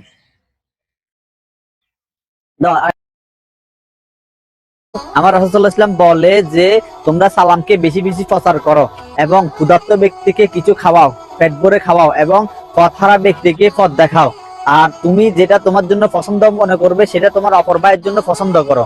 আর যারা যখন মানুষ ঘুমিয়ে থাকবে তখন তুমি সালাত আদায় করো, তাহলে আল্লাহর নৈকট্য তুমি লাভ করতে পারবে। আর যদি আল্লাহর নৈকট্য লাভ করতে পারো তাহলে তোমাকে জান্নাতের সর্বোচ্চ মর্যাদা দান করবে আমার আল্লাহ রাব্বুল আলামিন। সুবহানাল্লাহ। এই দ্বারা বোঝা যায় আমরা মানুষের সাথে সুন্দর এবং হাস্যোজ্জ্বল ভাবে কথা বলবো, আর আশেপাশে থাকা মানুষগুলোর সাথে আমরা সৎ ব্যবহার করবো এবং ক্ষুধার্ত ব্যক্তিকে খানা খাওয়াবো, এটা একটা সওয়াবের কাজ, এবং পথহারা ব্যক্তিকে পথ দেখাবো, এটাও সওয়াব। আর সালাম অন্য দেওয়ার আগে আমরা নিজেরাই আগে দিব, এটা হচ্ছে আমার রাসূলের হাদিস। তো পরিপূর্ণ আমার রাসূলের হাদিস এবং কোরআনের অনুযায়ী চলার তৌফিক দান করুক। আমার রাসূলুল্লাহ ইসলাম বলে আল্লাহর কাছে দুইটি বাক্য বেশি প্রিয়, সেটা হচ্ছে মুখে বলা একদম সহজ বা হালকা, কিন্তু সেগুলার আমলের দিক দিয়ে অনেক ভারী। সেগুলো হচ্ছে যে সুবহানাল্লাহি ওয়া বিহামদিহি সুবহানাল্লাহিল আযীম। এই দুইটা বাক্য বলতে আমাদের অনেক কষ্ট হয় না, কিন্তু এগুলো যদি আমরা সবসময় বলি এগুলার আমলনামা অনেকবার, এগুলো আল্লাহর কাছে সবচেয়ে প্রিয় কিছু বাক্য। অনেকগুলো বাক্যের ভিতরে আল্লাহ রাব্বুল আলামিন এই দুইটা বাক্যকে বেশি পছন্দ করে। তো আমরা এই সবসময় এই ছোট্ট আমলটি করার আল্লাহ আমাদেরকে তৌফিক দান করুক। আমরা বেশি বেশি সবসময় যখনই সুযোগ পাবো তখনই পড়বো, আর এবং কি অন্যকে পড়ার জন্য আমরা জানাই দিব এবং অন্যকে পড়ার জন্য শিখিয়ে দিব। এগুলার আমল নাম হচ্ছে অনেকবারই আল্লাহ সন্তুষ্ট, আল্লাহর নৈকট্য লাভ করতে হলেও আমাদের এই বাক্যগুলো সবসময় পড়া জরুরি। এগুলো যত বেশি পড়বো তত বেশি কলব আমাদের পরিষ্কার থাকবে, কলব আমাদের আল্লাহর জিকির দ্বারা আল্লাহর রহমত দ্বারা আমাদের সবসময় অন্তর শীতল থাকবে। তো সবাইকে পড়ার তৌফিক দান করুক, আমিন। আসসালামু আলাইকুম। আমার রাসূলুল্লাহ ইসলাম একটা হাদিস, আসলে আমার রাসূল ইসলাম বলছে এমন একটা সময় আসবে যে দাজ্জালের ফিতনা সবাইকে গ্রাস করে ফেলবে। তো সেই দাজ্জালের ফিতনা থেকে যে বেঁচে থাকবে সে হলো প্রকৃত ঈমানদার। তো আসলে এমন একটা জমানা চলতেছে যে জমানায় মানুষ ভাইরালের নেশায়, মানে ইহুদিরা মুসলমানদের ছেলেদেরকে কোরআন এবং হাদিস থেকে দূরে রাখার জন্য তারা যে চক্রান্তগুলো করতেছে এগুলো হচ্ছে দাজ্জালের ফিতনা। আমরা হয়তো অথচ এগুলো বুঝতেছি না। দেখেন বর্তমান একটা মানে ভাইরাসের নাম হচ্ছে ভাইরাল। মানুষ ভাইরাল হওয়ার জন্য কত কন্টেন্ট করতেছে, বউ দিয়ে ভিডিও বানাচ্ছে, ফ্যামিলি দিয়ে ভিডিও বানাচ্ছে, মা বোন সবাইকে দিয়ে ভিডিও বানাচ্ছে। তারা একটাবার অনুশোচনা হচ্ছে না তারা মুসলিম ঘরের সন্তান। তাদের ভিতরে যদি কোরআনের শিক্ষা এবং রাসূলের হাদিস যদি জানতো তাহলে কখনো এইসব কাজগুলো করতো না। আমি একজন প্রকৃত ভাই হিসাবে, তাদের মুসলিম ভাই হিসাবে তাদেরকে এই মেসেজটা দিচ্ছি, আপনারা যে মানুষদেরকে বিনোদন দেওয়ার জন্য যে ফানি ভিডিওগুলো করতেছেন এগুলো একটা সময় কিয়ামতের ময়দানে ফুলসিরাতের বাধা হয়ে যাবে না? তো আপনি একটাবার চিন্তা করেন, আপনার রেখে যাওয়া ভিডিওগুলো আপনি আজকে আছেন কালকে নাও থাকতে পারেন। কারণ শারীরিকের চাইতেও অতি নিকটে আমাদের মৃত্যু, আমাদের যে কোনো সময় মৃত্যু হয়ে যেতে পারে। কিন্তু আপনার রেখে যাওয়া কর্মের ফলগুলো কিন্তু কিয়ামত পর্যন্ত জারি থাকলে আপনার আমলনামায় গুনাহ ঢুকতে থাকবে। আপনাকে আহ্বান করি ভাই, আপনি যেটাই করেন না কেন ইসলামের সাথে সংযুক্ত থাকা, ইসলামের প্রচারে ইসলামের সৌন্দর্যগুলো তুলে ধরেন। আপনি ভিডিও করেন সমস্যা নাই, কিন্তু আপনি এমন ভিডিও করবেন না যেটা আপনার গুনার কারণ হয়ে যাবে। আপনি আপনার ভাই, মা বোন এবং ফ্যামিলি সবাইকে হেফাজত করবেন, আপনি পদ্মাশীল বানাবেন। তা না করে তাদেরকে আপনি উলঙ্ঘনা করতেছেন, ভিডিও বানাচ্ছেন, টাকা কামাচ্ছেন, ভাইরাল হচ্ছেন। এটা তো ক্ষণিকের দুনিয়াতে আমরা সত্যিকারের দুনিয়া কেন হারাই ফেলবো? তো আমরা একজন মুসলিম ভাই হিসেবে আমি আহ্বান করব, এই ক্ষণিকের দুনিয়া মায়া না পড়ে, ক্ষণিকের দুনিয়ায় সম্পদের পাহাড় না গড়ে আমরা সত্যিকারের দুনিয়ার জন্য প্রস্তুত হই। আমার রাসূল ইসলাম বলে সেই তো বুদ্ধিমান যে এই মিথ্যা দুনিয়াতে আসার পর সে সত্যিকারের দুনিয়ার জন্য নিজেকে প্রস্তুত রাখে, পরকালের জন্য নিজেকে প্রস্তুত রাখে এবং পরকালের জন্য সবসময় নিজেকে সংযত রাখে, এই মিথ্যা দুনিয়ার মায়ায় পড়ে না। সেই তো বুদ্ধিমান। আর সেই তো অক্ষম যে ব্যক্তি যে দুনিয়ার মায়া পড়ে দুনিয়ার সম্পদের পিছনে দৌড়াতে সত্যিকারের দুনিয়া হারাই ফেললো। তো এর দ্বারা বোঝা যায় এই মিথ্যা দুনিয়ার মায়ায় পড়া যাবে না। মিথ্যা দুনিয়ার মায়ায় পড়লে দুনিয়া এবং আখিরাত দুইটাই শেষ। আর সত্যিকারের দুনিয়া আল্লাহকে রাজি খুশি করতে পারলে আল্লাহ রাব্বুল আলামিনের দুনিয়া এবং আখিরাত দুইটার বাদশা আমি বানাই দিব। সুবহানাল্লাহ। এর দ্বারা বোঝা যায় আল্লাহর রাস্তায় থাকতে যদিও কঠিন, তবে সেই পথে রয়েছে চিরস্থায়ী মুক্তি, শান্তি এবং চিরস্থায়ী মুক্তি আছে। তো আল্লাহ রাসূলের পথে অটল থাকার জন্য সবাইকে আহ্বান করতেছি, সবাই কোরআন হাদিস পড়ুন, কোরআন পড়ুন, আল্লাহর হাদিস পড়ুন, দেখবেন আপনার চোখ কান সব খুলে যাবে। আপনি যত বেশি পড়বেন তত বুঝতে পারবেন এই দুনিয়াতে আমরা খেতে আসি নাই, ঘুরতে আসি নাই এবং খালি ঘুরতে আসি নাই। দুনিয়া আমাদের জন্য শুধু একটা জেলখানা। আমার রাসূল সাল্লাল্লাহু আলাইহি ওয়াসাল্লাম আরো বলে এই দুনিয়া হচ্ছে একটা মুমিনের জন্য জেলখানা। এটাতে যে ব্যক্তি নিজেকে সংযত রাখতে পারবে, নিজেকে এই দুনিয়ার সম্পদের চাইতে এবং দুনিয়ার অর্থের চাইতে, দুনিয়ার রাজত্ব চাইতে নিজেকে বিরত রাখতে পারে, সেও আল্লাহর কাছে সর্বোত্তম ব্যক্তি। সে পরকালের জন্য কাজ করবে, সেই পরকালের জন্য এই দুনিয়াকে বেছে নিবে যে এই দুনিয়াতে আমি যাই করি আল্লাহর সন্তুষ্টের জন্য, আল্লাহর পথে অটল থাকবো, আল্লাহকে রাজি খুশি করে আমি পরকালে জান্নাতি হব। সেই ব্যক্তি তো বুদ্ধিমান। আজ আমার রাসূল আরো বলে ওই ব্যক্তিটাই গোমরাহি বা সে যে নিজেকে এই দুনিয়ার সম্পদের পাহাড়ের পিছনে সময় ব্যয় করে এবং যে এই সম্পদের পিছনে দৌড়াতে সত্যিকারের জন্য হারায় ফেলে। তো আল্লাহ আমাদেরকে সঠিক বুঝার তৌফিক দান করুক। যদি ভিডিও ভালো লাগে অবশ্যই শেয়ার করবেন। আমরা চাই রাসূলের প্রত্যেকটা হাদিস, রাসূলের সৌন্দর্য, রাসূলের আদর্শগুলো সবার মাঝে তুলে ধরার জন্য আমাদের জন্য সবসময় দোয়া করবেন। আর যদি ভালো লাগে থাকে অবশ্যই শেয়ার করবেন। সবাইকে আসসালামু আলাইকুম। ভাই আসসালামু আলাইকুম। ভালো আছেন? ভাই কি বল ভাই, কিন্তু টাকা পয়সার কোনো সম্ভব? অবশ্যই টাকা দিব আপনাকে, আপনার ভাগ্যে যেটা আছে আপনি অবশ্যই পাবেন। এখানে আপনার 3টা প্রশ্ন আছে, এর জন্য 2টা আপনাকে পারতে হবে, ঠিক আছে কিনা? যদি 2টা পারেন তাহলে আপনি অবশ্যই পুরস্কার পাবেন। দৈনিক কত ওয়াক্ত নামাজ? দৈনিক 5 ওয়াক্ত। দৈনিক 5 ওয়াক্ত আপনি পাঁচ মাইল নামাজ বাইরে কোনো একটা হাত তালি হবে, কারণ প্রথমটা হচ্ছে। দ্বিতীয় হচ্ছে আসর নামাজ কত রাকাত? একজন মুসলমান অবশ্যই এগুলো পারবে। 3 রাকাত। না একটা ভালো করে বলুন। আসরের নামাজ কয় রাকাত? আসরের নামাজ? হ্যাঁ, আসরের নামাজ 4 রাকাত। 4 রাকাত তো ফরজ। টোটাল কয় রাকাত? টোটাল এইটাই তো বলতে পারলাম না। নামাজ পড়েন না আপনি? মুসলমান নামাজ পড়ার দরকার নাই? অবশ্যই। আপনারা হালালি কাজ করেন, এটা আসলে আমরা সাধুবাদ জানাই, তবে ইসলামের জ্ঞানগুলো থাকার দরকার। তো একটা পার্সেন্ট লাস্ট আপনাকে পারতে হবে। পৃথিবীর সর্বশ্রেষ্ঠ ধর্ম কোনটি? ইসলাম ধর্ম। 2টা ফেরছে, ওনার জন্য পুরস্কার আছে। তো এখানে অনেকগুলো নোট আছে, মানে 200 টাকা, 100 টাকা, 50 টাকা, আপনি যে না দেখে তুলবেন, যেটা তুলবেন এটা আপনার। যেহেতু আপনি দুইটা প্রশ্ন উত্তর দিতে পারছেন, ঠিক আছে কিনা? এখান থেকে তুলেন, না দেখে তুলেন। একটাই তুলবেন, একটাই। ও ভাই জন্য করতালি, একটা করতালি হবে। তো এটা আপনার জন্য। তো আপনি আমাদের এখানে কুইজে অংশগ্রহণ করে আপনার কাছে কেমন লাগতেছে? ভালো লাগছে। আমরা চাই এই ইসলাম, আপনারা অনেক কষ্ট করে কাজগুলো করেন, আপনাদের ভিতরে ইসলামের কোন এই মৌলিক বলেন আপনার সাধারণ জ্ঞানগুলো আছে কিনা আমরা যাচাই করতেছি। আমরা একটা ইউটিউব চ্যানেল থেকে আসছি, বুঝছেন কিনা? অবশ্যই তো আপনার কাছে কেমন লাগছে একটু? ভালো লাগছে। কিন্তু তার জন্য সবাই তো না, এটা আপনার গিফট, এটা গিফট। সালামু আলাইকুম, কেমন আছেন? আমরা একটা চ্যানেল থেকে আসছি, আপনাকে এই ইসলামের কিছু প্রশ্ন জিজ্ঞেস করবো, সাধারণ কিছু প্রশ্ন। আপনি এগুলোর উত্তর দিতে পারলে আপনার জন্য পুরস্কার আছে। তো প্রথমটা হচ্ছে যে উজুর ফরজ কয়টি? আমরা উজু বানাই না, উজুর ফরজ কয়টি? মাশাআল্লাহ, মাশাআল্লাহ, কি চাচা তো একদম কনফিউজ উত্তর দিছে। প্রথমটা হারিয়ে গেছে চাচাই। আসলে চাচা খুব সুন্দর করে উত্তর দিছে। দ্বিতীয়ত হচ্ছে যে সর্বপ্রথম নবীর নাম কি? আমরা আমাদের যে নবী আছে, সর্বপ্রথম পৃথিবীর সর্বপ্রথম নবীর নাম কি? সর্বপ্রথম নবী মানে পৃথিবীতে উনি মানব জাতির প্রথম এবং নবীও প্রথম। কি নাম দাদা? ভুলে গেছেন? মানে একটু মনে করতেছে না? আচ্ছা যাক, চাচা দ্বিতীয়টা পারে নাই। সর্বপ্রথম নবীর নাম হচ্ছে হযরত আদম আলাইহিস সালাম, ঠিক আছে কিনা? যাক, দ্বিতীয়টা পারে নাই। তৃতীয়টা হচ্ছে সর্বশ্রেষ্ঠ কিতাবের নাম কি? আমাদের একটা কিতাব আছে না, প্রত্যেক মুসলমানের একটা গ্রন্থ আছে, ওই গ্রন্থটার নাম কি? মনে আছে। হ্যাঁ, মনে আছে। বুঝিনি। মনে আছে। আপনি মুসলমান না? তো মুসলমান হইলে কিতাবের নাম কি? এটা তো সবাই জানে। আল্লাহর একটা কিতাব আছে, সর্বশ্রেষ্ঠ কিতাব, ওই কিতাবের নাম কি? মনে পড়তেছে না চাচা? হ্যাঁ, আল্লাহর কোরআন কখনো। আসসালামু আলাইকুম ভাই, আর আপনাকে সবাই দেখবে ভাই। আলহামদুলিল্লাহ, একদম ভালো আছেন? নাম কি আপনার? মোহাম্মদ আলাল হোসেন। মোহাম্মদ আলাল হোসেন, খুব সুন্দর নাম। আচ্ছা ঠিক আছে, আপনার জন্য একদম সংক্ষেপে ছোট ছোট কয়েকটা প্রশ্ন। বলেন শুনি। প্রথমটা হচ্ছে যে আমরা এশার নামাজ পড়ি না, কয়টা রাকাত? এশার নামাজ 15 রাকাত। 15 রাকাত। কেমনে কেমনে? কয় নিয়ত কয় রাকাত? হ্যাঁ, কয় নিয়ত কয় রাকাত? প্রথম আছে সুন্নত 4 রাকাত, জি। ফরজ 4 রাকাত, 8 রাকাত, জি। ছোট সুন্নত 2 রাকাত, 10 রাকাত, জি। আর আপনার নফল 2 রাকাত, জি। 12 রাকাত, বিতির 3 রাকাত। মাশাআল্লাহ, মাশাআল্লাহ, খুব সুন্দর উত্তর দিয়েছেন। আর ভাই কিন্তু সংক্ষেপে ধন্যবাদ আপনাকে। দেন প্রথমটার পুরস্কার আরো আছে আপনার জন্য। প্রত্যেক নামাজে, নামাজ তো আমরা পড়ি, প্রত্যেক নামাজে কোন সূরা বাধ্যতামূলক? একদম সহজ, এটা যদি না পড়লে প্রত্যেক নামাজে এমন একটা সূরা আছে যে সূরাটা না পড়লে নামাজ হবে না। বিসমিল্লাহ তো পড়তে পারবে। এটা তো সূরা না।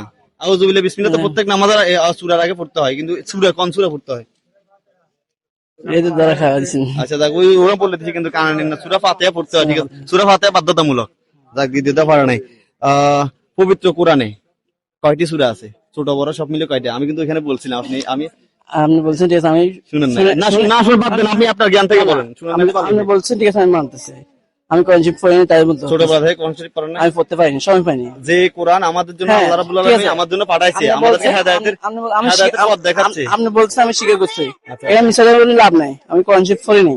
তো এখন বাকি জীবন পড়ার দরকার আছে না? ইনশাআল্লাহ। ঈমান আমল যদি না থাকে, কিয়ামত হবে যে কার ঘরে জন্ম নিছেন, কি আসে পিছু, কত সম্পদ, আল্লাহ এগুলো দেখবেন। আপনার ঈমান আমল আছে কিনা? আমি তো আপনাকে স্বীকার করছি, আমি তো মিছা কথা বলছি। না না, আমি বুঝছি, স্বীকার গেছেন, এর জন্য ধন্যবাদ। স্বীকার যাওয়া তাহলে 114টি কয়টা? 114টা সূরা। শিখে ভালো লাগতেছে না? আচ্ছা ঠিক আছে, আরেকটা আবার। আমরা রমজানের রোজা রাখি না? ইনশাআল্লাহ রাখি। প্রত্যেক মুসলমান তো রোজা রাখি। এই রোজা রাখার বিধান কি? একদম সহজ। আমি যে প্রশ্নগুলো করতেছি এগুলা একদম ছোট ছোট পোলাবান এত পড়লে হেরা বলতে পারে। রমজান মাসে রোজা রাখার বিধান কি? প্রত্যেক মুসলমানের উপর যে কোনো একটা বিধান আছে, আমি বলে দিলে বলে দিবেন, কিন্তু আপনি নিজ থেকে বলেন, পারতেছেন না? আচ্ছা, আমি 3টে ক্লু দিচ্ছি। সুন্নত, ওয়াজিব, ফরজ, কোনটা? ওয়াজিব। এই তো ও বলে দিচ্ছে ফরজ, কথা তো আপনি বলছেন তো ওয়াজিব। তাহলে কি ফরজ হচ্ছে কি? আমাদের প্রত্যেক মুসলমান রোজা রাখার বিধান জেনে ভালো লাগতেছে কিনা? কেউ তো আপনাকে এইভাবে জানাই দিবে না, কিন্তু আমরা একটা কুইজের মাধ্যমে আপনার কাছে জ্ঞানটুকু আছে কিনা আমরা আপনাদেরকে জানাই দিচ্ছি। আচ্ছা, প্রত্যেক মুসলমান, আমাদের আল্লাহ আছে না সৃষ্টিকর্তা, ওই আল্লাহর উপর ঈমান আনা কি? প্রত্যেক মুসলমান আল্লাহর উপর ঈমান আনার বিধান কি? নামাজ। নামাজ তো আল্লাহর একটা ইবাদত। আল্লাহর উপর ঈমান আনা প্রত্যেক মুসলমানের কি? আমরা এক আল্লাহকে বিশ্বাস করি তো আমরা আল্লাহ সৃষ্টি, হ্যাঁ তো এই বিশ্বাস করি, এটার একটা বিধান আছে, আল্লাহর উপর ঈমান আনছি আমরা, এটার নাম কি? আল্লাহর সুন্নত ওয়াজিব ফরজ কি আল্লাহর উপর ঈমান আনার বিধান বা সুন্নত ফরজ ফরজ ফরজ বলা হয়নি। আচ্ছা আমরা উযু করি না? হ্যাঁ হ্যাঁ ও পাক পবিত্র হওয়ার জন্য উযু করি। উযুর ফরজ কয়টি? 4টি। মাশাআল্লাহ মাশাআল্লাহ, যাক উযু বানাছেন তাহলে কোনো একদিন। দেন দেন যাক সুন্দর মতো। কেন হজ করতে যায়, উমরা করতে যায়, আমাদের কাবাঘর আছে না, ওই কাবাঘর কে পুনরায় নির্মাণ করে? এটা বলতে পারবো না। বলতে পারবেন না? না, এটা শিখে যেতে, এটা বলবো না। আচ্ছা আমাদের জাতির পিতার নাম কি? মোহাম্মদ হযরত সাল্লাল্লাহু আলাইহি ওয়াসাল্লাম। হযরত মুহাম্মদ সাল্লাল্লাহু আলাইহি ওয়াসাল্লাম আমাদের নবী, জাতির পিতা। দেখেন আবার বঙ্গবন্ধু বলে দিয়ে না, আপনাদের আপনাদের শিখানো হয়েছে ওইটা? না না না। তো জাতির পিতার নাম কি? ইসলামে কিন্তু এগুলা খুব গুরুত্বপূর্ণ বিষয়, কিন্তু এই সাধারণ জ্ঞানগুলো না থাকলে আচ্ছা আমি শিখে গেছি, আমি বলে দেন। হযরত ইব্রাহিম আলাইহিস সালাম। আমাদের আদি পিতার নাম কি? পৃথিবীতে সর্বপ্রথম মানব, ওনার নাম কি? পৃথিবীতে সর্বপ্রথম মানব আদি পিতা জানা নাই? আদম আলাইহিস সালাম। ওই হিন্দি বলে আপনি কি ভাই, আমি দাঁড়ান এখানে আপনাকে প্রশ্ন করবো, ওয়েট করেন। উনি বলার পর আপনি কেন বলতে গেলেন? না আপনি পুরস্কার পাবেন না। আচ্ছা যাক, আপনাকে লাস্ট একটা প্রশ্ন করতেছি। হ্যাঁ না, এটা যদি বলতে পারে আমি ওনাকে কি করবো? আমরা গোসল করি, গোসলে ফরজ কয়টি এটা বলেন, একদম সহজ। 3টি। আর কোনো প্রশ্ন নাই। এখন যে জ্ঞানগুলো আপনি কোরআন পড়েন না, এটা কিন্তু খুব দুঃখজনক ব্যাপার। প্রত্যেক মুসলমান কোরআন শিক্ষা করা এবং অন্যকে শিক্ষা দান করা, এর চাইতে সর্বশ্রেষ্ঠ কাজ আর হয় না। কোরআন শিখবো এবং অন্যকে শিক্ষা দিব, ঠিক আছে কিনা? তো সেই কোরআন আপনি ছোটবেলা থেকে শিখে নেন, এটা তো এর থেকে আর আফসোস কিছু আছে ভাই? আমরা প্রত্যেক মুসলমান ছেলে মেয়েদেরকে মাদ্রাসা পড়াবো। আমি শিখতে আমার ছেলেকে শিক্ষা দিতেছি। অবশ্যই নিজে শিখতে পারেন, এই জন্য কি ছেলে মেয়েকে শিখাবেন? অবশ্যই শিখাবেন। মাদ্রাসা পড়তে করাবেন, আপনার জন্য কিছু না করতে পারলে অন্তত দোয়া হলে করবো 2 হাত তুলে, ঠিক আছে কিনা? ছেলে মেয়েকে মাদ্রাসা পড়াবেন, তাদের ইসলামের সুশিক্ষা শিক্ষিত বানাবেন। আমি ব্যর্থ, আমি আমার ছেলেই ব্যর্থ। নিজেও ব্যর্থ হলে আপনার ছেলে কিন্তু আপনার জবাবগুলো দিবে না, আপনাকেও শিখতে হবে। আপনার জীবন কিন্তু চলে যায় নাই। আমাদের প্রত্যেক মুসলমান ছোট বাচ্চা ওইটারও শারীরিক সাথে মৃত্যু সন্নিকটে, কে আগে যাবো কে পরে যাবো জানি না। যতদিন বাঁচবো ঈমান আমল নিয়ে বাঁচার তৌফিক দান করুক আমাদেরকে, ঠিক আছে কিনা? ইসলামের জ্ঞানগুলো অর্জন করবো। এই যে আজকে যে আপনাকে সবাই দেখতেছে, ঠিক আছে কিনা? আপনার কাছে একটু খারাপ লাগতেছে, অনেকগুলো প্রশ্ন উত্তর দিতে পারেন নাই। কবরের ভিতরে সে সুযোগ নাই, আজকে তো আপনাকে সুযোগ আছে, আপনি শিখতে পারবেন। কবরের ভিতরে সুযোগ নেই। আমরা আপনাদেরকে আহ্বান জানাবো, ইসলামের জ্ঞানগুলো অর্জন করেন, সেই অনুযায়ী আমল করেন, আল্লাহকে রাজি খুশি করেন, দুনিয়া আখিরাত দুইটাই কামিয়াবি হয়ে যাবে। এই দুনিয়া ক্ষণস্থায়ী ভাই। তো ঠিক আছে ভাই, ভালো থাকবেন, সুস্থ থাকবেন, দোয়া করবেন। আসসালামু আলাইকুম। তো তৃতীয়টা হচ্ছে যে ইসলামের স্তম্ভ কয়টি? 5টি। কি কি? নামাজ, রোজা, হজ, যাকাত, কালেমা। মাশাআল্লাহ, অনেক সুন্দর উত্তর দিছে। আসলে ভাইয়া সঠিক উত্তর দিছেন। চতুর্থ নাম্বার হচ্ছে যে আমাদের কালিমুল্লাহ কোন নবীকে বলা হয়? এই কোন নবীকে উপাধি দেওয়া হয়েছে? হযরত মুসা আলাইহিস সালাম। মাশাআল্লাহ, অনেক সুন্দর উত্তর দিয়েছে। তো 5 নাম্বার হচ্ছে যে হযরত মুহাম্মদ সাল্লাল্লাহু আলাইহি ওয়াসাল্লামের সন্তান কয়জন ছিল? মোট 7 জন। মোট 7 জন। 7 জনের ভিতরে ছেলে কয়জন, মেয়ে কয়জন? ছেলে ছিল 3 জন, মেয়ে ছিল 4 জন। অসাধারণ, মাশাআল্লাহ। আসলে একজন মাদ্রাসার স্টুডেন্ট ছাড়া একজন স্কুলের স্টুডেন্ট এইভাবে কনফিডেন্সলি উত্তর দিতে পারবে বলে আমার মনে হয় না।